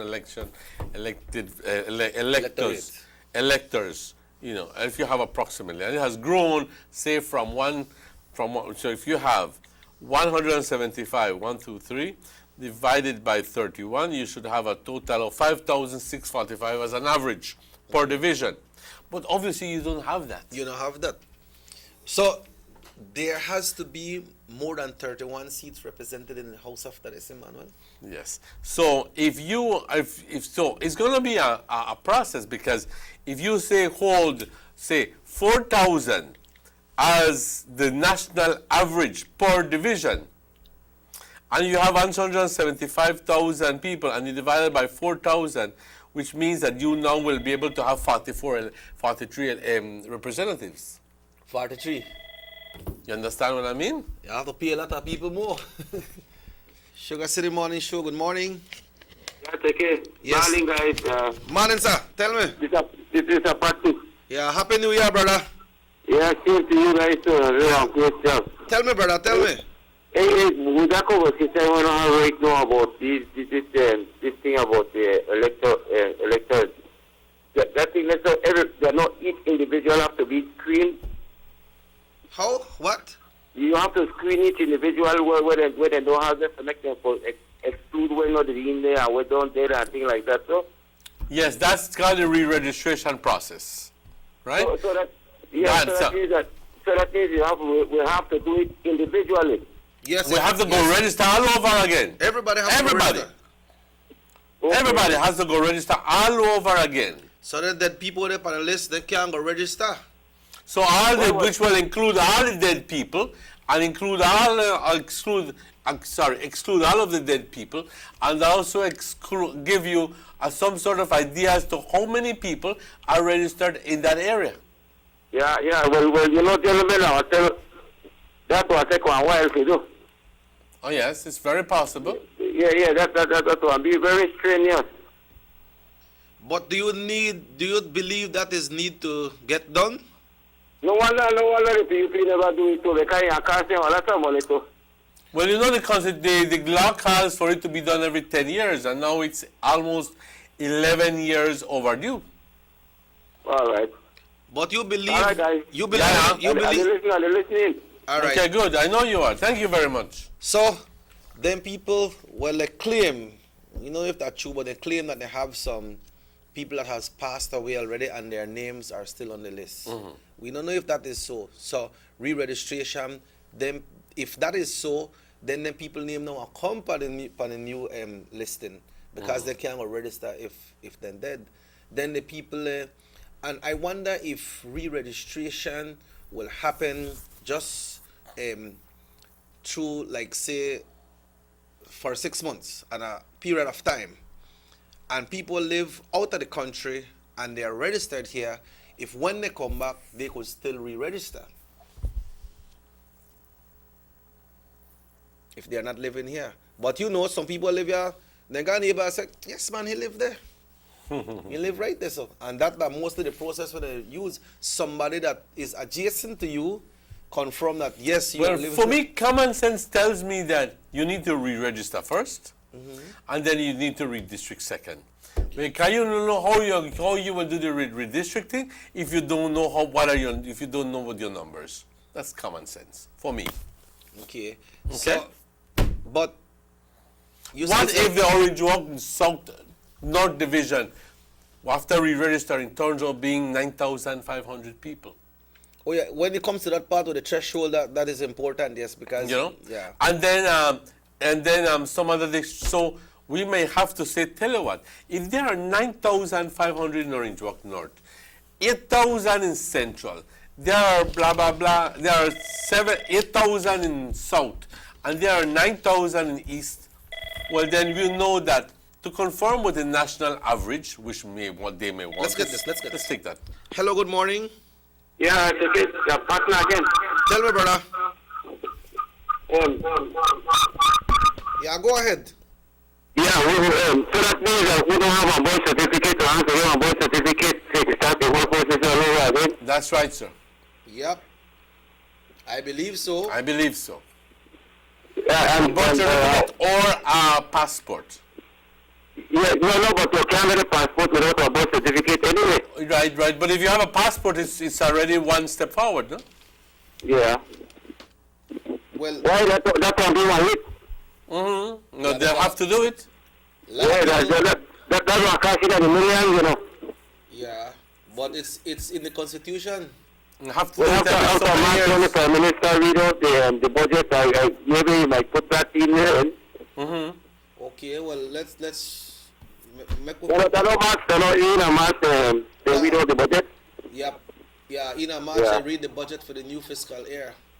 Yeah, maybe that's what we included. Yeah, well we just have to listen and see what will happen, and then we know how to move, no? Yeah, they come, we don't know how long we'll do anyway. Right. Yeah. All right, guys, later. Alright. Yep. Yeah, but you see, what happened is, if people have to get birth certificate, we know that that where the political thing come in, because some people know, pues, don Emmanuel, yo sé que tú estás corriendo, pero no tengo dinero para ir a buscarme birth paper. No, I'm going to get it for you. You don't worry about it. I'm going to get it for you. I'll pay for it. So already, then they start to buying people and say, remember, me give you birth paper for you, no? Remember, me do this for you, me do that for you.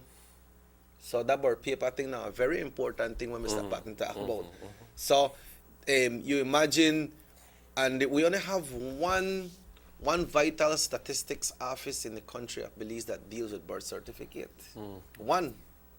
And then that the whole country want to deal with. So, and I gathered that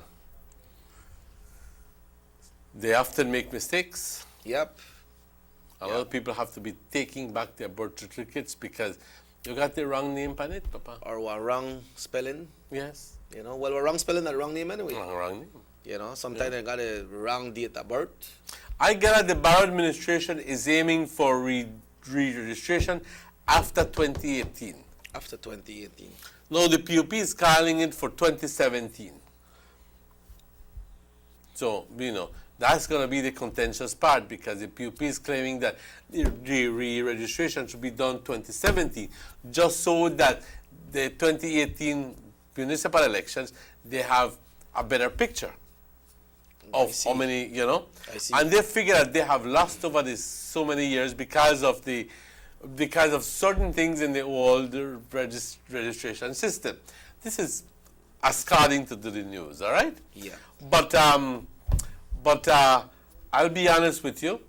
The Barrow administration is saying that it will happen after the 2018 municipal election. Now, there is no timeline that says that it must happen 2017 or must happen 2018, because in much the same way, both governments have been negligent in calling for these things to happen on time. Right. You understand me? Yeah, yep.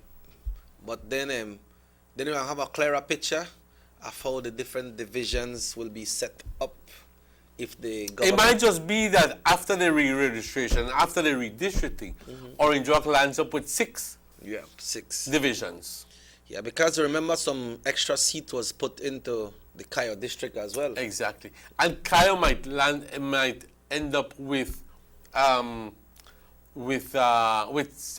Yeah, they have 6 right now. Yeah. I mean, in Corozal, look on Corozal, I think that was southwest or southeast, the one that deals with, the people deal with Progreso, Chunush, Bank, Sarteneja, Little Belize. Then they have on the other side, they have Ranchito, they have San Joaquin, all of the villages. That is from one end to the next. Look at Belize Rural North with 28 to 29 villages. We have all the way from Rancho Dolores, coming all the way down to Barrel Boom. Then you have the next section in the old road, we got Mascal and Corozalito. And Bomba and San Hill and all of those Then you areas. have the next side, we come down to Biskin and Crooked Tree and Ray-Ban Ridge. You know, see how that is spread out. Remember, Belize Rural South used to have Gales Point in it one time. They take out Gales Point and they put Gales Point in Belize Rural Central. Because, you know, for one representative from here to there, it's not practical. Understand. Yeah. It's a tough situation, especially like say Toledo West. Toledo West, yeah. Man, for make you handle all of the villages in Toledo West, going from all the way from the border with Guatemala all the way to Placencia, all the way to the coastline is a thing and a half, because I think it's all only the village, Punta Gorda and some of the villages, and then all the rest would all be other Maya villages would be targeted in. It would be not targeted, but bunched up with Toledo West Division. Yeah. So the one thing and a half. So I'm hoping that they do the re-registration first. Obviously, this is me. They do the re-registration, determine what would be the national average, and say, tell you what, Orange Walk, we're going to be getting 2 more because this will conform with a national average. Okay? There might be some internal movement from within Belize City, and that's the tricky part, ladies and gentlemen. Yeah, because a lot of people will not want anybody to represent fidget them around with their numbers, with these numbers, because I already know my voter base, and if you bring in some people from to our next district, I don't know who my voter base is, and I don't know who these people are, and blah blah blah. You might easily, but a lot of people say that you cut it up according to your convenience. That's a general thought that I had that governments were doing in the past. Am I not right? Yeah, but saying that as well, they have people who are in love with their area representative. And you imagine they cut you out from there, and you have one expert who represent you. Then people are up on that. So those are little things that people just have to live with. Yeah, that's where the lead calamity and come in there. Because, so what happened? Belize City now have no other way to expand these areas, so what they have to put like 2 constituents into one, or take half on this one and put it down next one, and 1 constituents going. Because the other part is only if they start adding Ladyville into Belize City constituents. Ladyville is part of Belize Rural Central. Because Belize City now have no other way to expand when you come into the city with the different constituents. Because you can't say, okay, well, Fort George have so much, so when I take one youth for Fort George and put it at Caribbean Shores and take some. I think Freetown that one big division too. You take some from Freetown and put it there. Pickstock down a very small area. So I don't know how you work out that the city. That'll be the part. You'll be a job and a half. And believe me, there's going to be a lot of people who will not be satisfied with the outcome and will be hollering, that it needs to be redone again. But at the end of the day, this is mandated in our laws. Yeah. You need to re-register every so many years. Or maybe, Emmanuel, they lost redistrict out districts and not Belize City. Well, that's another kind of worms. Because what if that happens? Because if they not expand Belize City into part of Hattieville or Ladyville, then some constituents will be lost. Because you imagine that, let's say that the area in Pickstock needs some more votes. Can you take some people who live at Freetown or Kerrang or live at Pickstock? Pickstock not have no space. So what, they're living in that area, but they're already staying in the Pickstock You see, all of that area? is possible, that they don't even touch the internal boundaries in Belize City, but rather they amplify the rural areas representation from rural areas. So in other words, if Orange Walk would have 4, then you end up having 6. Corozal has 4, end up having 5. Kaya has 6, would end up being 8. But what that would amount to would be a decentralization of power. For match the threshold, yeah. Decentralization of power. Good morning, Sugar City Morning Show. Yeah, the partner again, I get tired of me. No man, we good man, we good. Tell me. I know. Look, remember when we have a memorandum where we're supposed to have with the Guatemalan dispute thing? Alright. The same time, while when they do the survey we're doing the IDs for go over the top votes earlier. You could kill 2 birds with 1 stone. Because then you see, all we have the 2 applications where the individual and the work with at the same time. The way they say that they don't have to do one and then they have to do the other. You are talking about the referendum? Yes, the referendum, because that will come up anyway. So you deal with the referendum, you deal with the fair identification of the voters, I think. You understand what I say? Yes, I understand. You kill 2 birds with 1 stone, Papa. Yeah.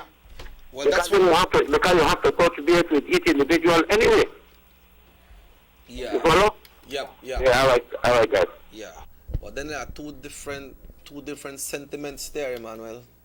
2 different sentiments. But if it happen that way, then, like you say, we might have probably 2 more divisions in Orange Walk, maybe 2 in Corozal, because they have this Corozal area where Dr. Campos is. Let me just quickly tell you, last count, census population for Corozal was 33,894. This is for the entire district. In 2000. How much? 33,894 in 2000. And in 2016, it is an estimated mid-year population, has an estimated of 46,472. 46,472. A growth of easily 13,000. Okay? Man. So Corozal has grown. So, in Orange Walk, 2000, 40,301, and in mid-year estimated population of 50,200. So, it has grown by 10,000 people. Let's look at Belize District. 70,670 in 2000, an estimated 113,000. Again, grown by 30 plus 13, 43, more than 50%. You're talking increase. about Belize District or Belize City? District. Belize District. Does it have Belize City there? 51,085 and mid-year estimated population of 61,762. The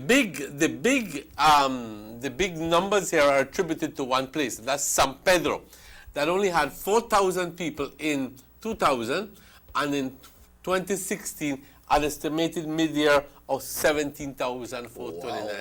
As a matter of fact, ladies and gentlemen, San Pedro has more people now than Orange Walk Town. But you have the report there for Belize City? Yes. Or not, what are Belize City among? 51,085 as census population for 2000, and for mid-year 2016, 61,762. Okay, how much Orange Walk District have? Orange Walk District has a total of 40,301 in 2000, and estimated mid-year 2016 of 50,208. So what's the difference with Orange Walk and Belize City? Belize City have so many constituents, and Orange Walk only has 4 constituents, and look at the numbers. Exactly. So you have Belize City having 61,000 and Orange Walk District having 50,000. So it's like 11,000. All right, 11,000 less. And then, but Belize City has about, I don't know what, 9 constituencies, Orange Walk and Orange Walk only has 4. four, and then So you can see the big discrepancy there. only 11,000. Exactly. You understand? Exactly. And then I believe that the Cayo district is high as well. How Cayo district stand there? Cayo is big. Cayo had 54,000 way back in 2000, and Cayo has 90,579. So that's more. mid-year estimate. So Cayo is now the second most populated district, and it also San Ignacio Santa Elena is by far the second largest city in the country of Belize, followed by Belmopan, San Pedro, and then Orange Walk. And at one time, Orange Walk was second, but it's no more. Orange Walk has been left behind, way far behind. So you say in that case, the Emmanuel then, with 4 constituents in Orange Walk, and with Belize City, with so many constituents, with only increase of a total of 11,000 over Orange Walk, imagine what loads it puts on the representatives that are in this area to the small area that they... Oh yes, one representative will only be in charge of 3,000 people in Belize City, while Sierra is in charge of 8,000 people. Right, so we you see... know, and that is the disparity they want to address. Okay? But I'm just hoping, we're just hoping that they do their maths well, and that at the end of the day, what they come up with is good for Belize. Like I said, some people, the first thing you will hear is, oh, but we cannot decentralize the power, the political power from Belize City. That's one of the big things you will hear. Belize are the old capital now, not a new capital. You know, they will want to say that they will still want to hold the political power in Belize City. For what reason? Well, for X amount of reasons. But it's not beneficial to all. Well, I know what you mean. But that's one of the the contentions that you'll be hearing, you know. That's why all the time you hear all the big appointments come out from the city. That's exactly when this the one is reason appointed why. as That's exactly the reason CEOs and different advisors. Look at a place like Toledo. Ambassadors. Toledo has 35,800 as a mid-year estimate, you know, total. And Stan Creek has 41,000 so in terms of districts, you have Belize district, then you have Cayo district, then you have Orange Walk district, then you have Corozal district, then you have Stan Creek district, and then you have Toledo district. That's what you have end up with. So, you know, it might be that if amount of voters are in ratio with the population that we just spoke about, well, then you will have Belize district having so many, like maybe going up to 15 representatives, all right, and Cayo having maybe 10. I'm just throwing things. I'm not saying Orange Walk maybe having 7, 8, Corozal maybe having slightly lower, 6, 7, okay, Stan Creek having maybe 4, and Toledo maybe having 3. So if you put that together, you'll have maybe in excess of maybe 45 representatives. Will that represent what the government wants? But then that's going to conform with what the Constitution calls for. That must be equal representation. But that gives the citizens a better position to get more persons to come out and vote, because you have different representatives in a different constituency. 15 plus 10 plus 8 plus 7 plus 6 plus 5. You're talking about 51? Right. So, but then, Emmanuel, the people in the different constituents, different part of the country will have more opportunity or get out more people to vote. Because if you have 51 times 2, that's 102 political officers. They take out people for vote, comparing to 62. So more people are come out can vote. Because if you see how the election go to this country, Emmanuel, let's say, I believe we have like, maybe let's say like 80% 80% elected persons in the country, right? So when you have election now, two political party go. So one political party get 51% and the next one get 49.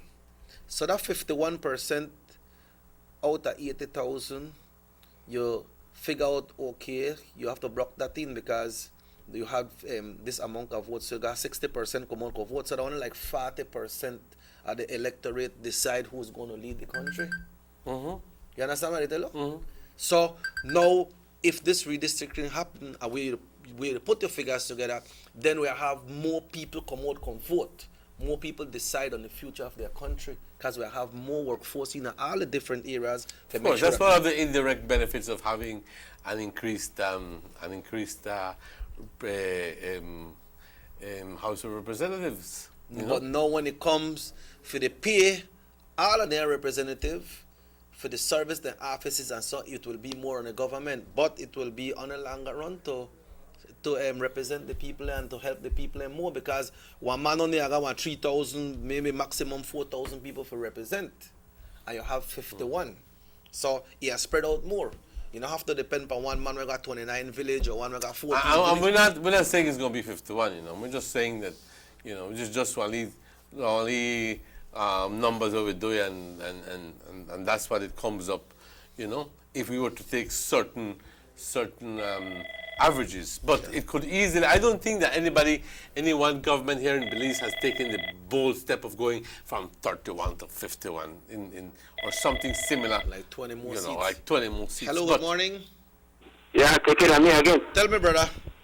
Hey, the court where the man gives just so none of them work. You know, accurate. Explain.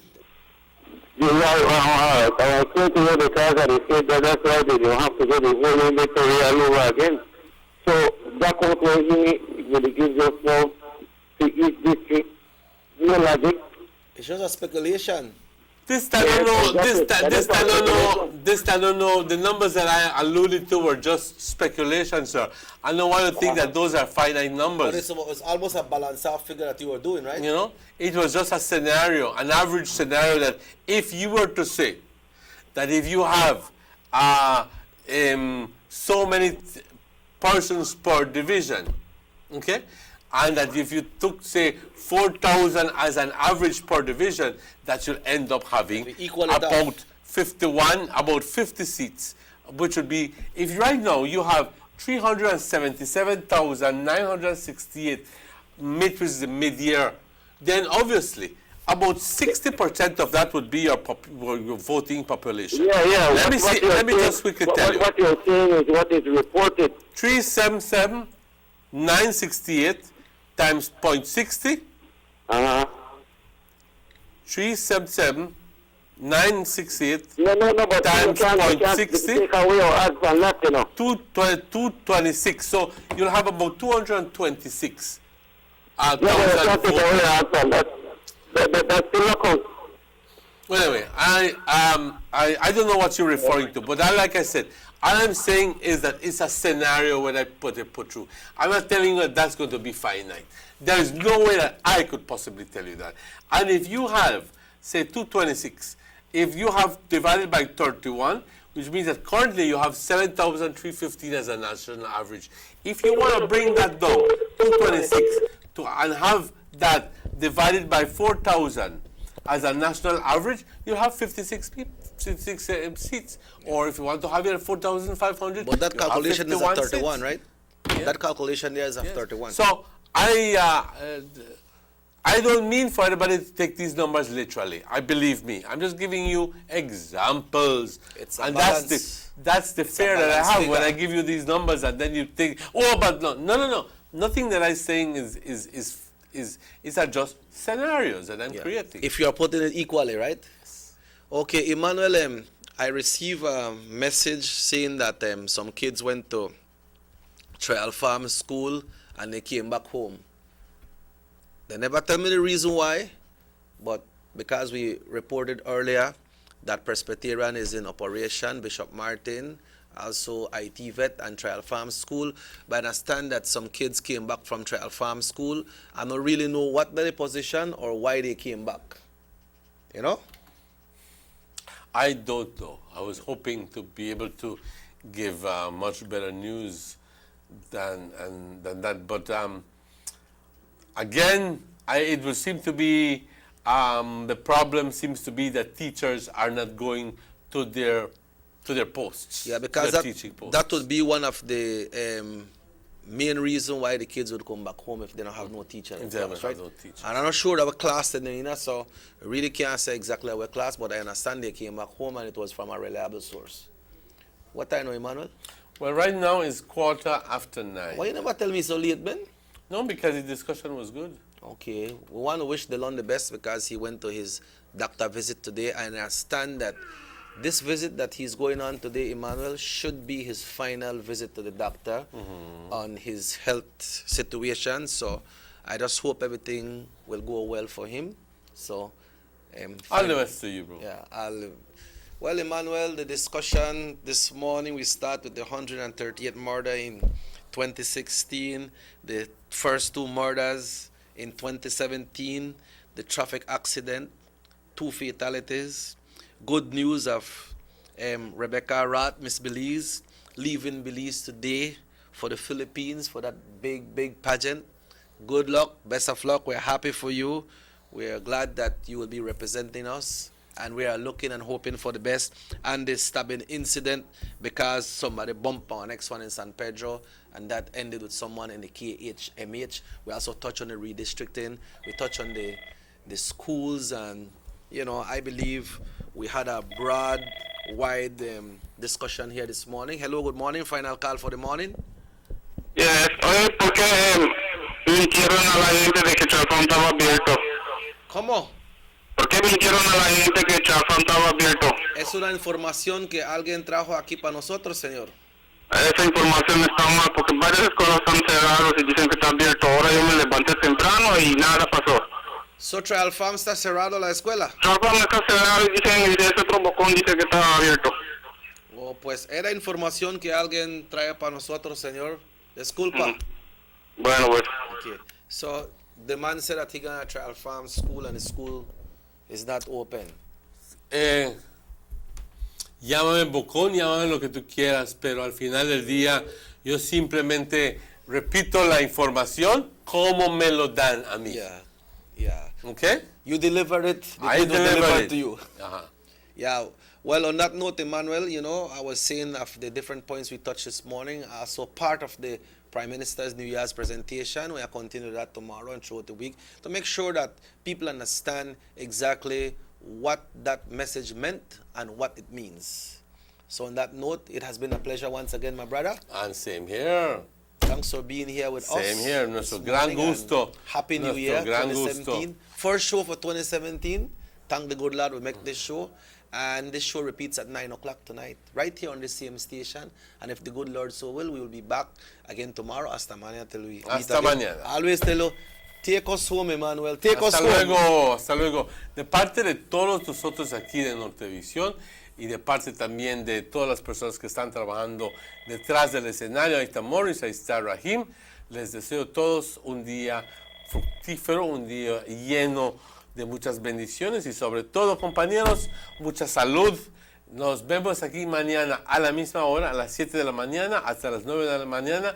Mañana es miércoles, el 4 de enero. Así que, compañeros, two more days el resto de la semana.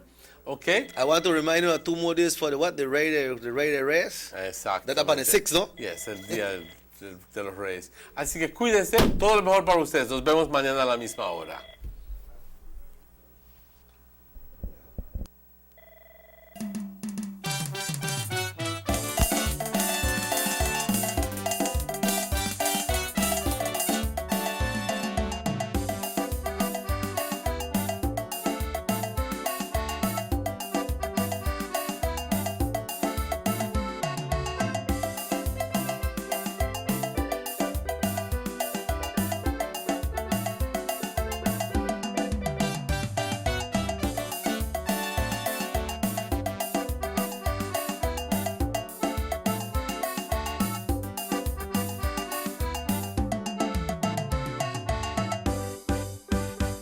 River City Morning Show.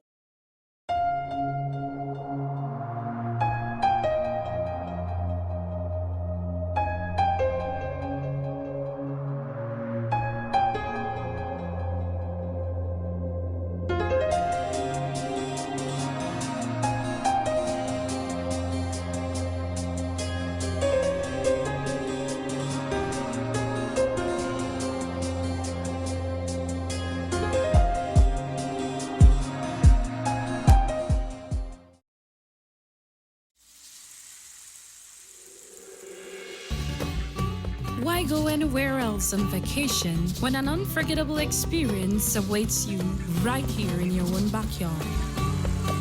Explore southern Belize, home to the Cacao Trail, the historically rich Maya, and our illustrious southern heritage. Satisfy your sweet tooth with a cacao tour, relax by the river, or enjoy a basket weaving demonstration.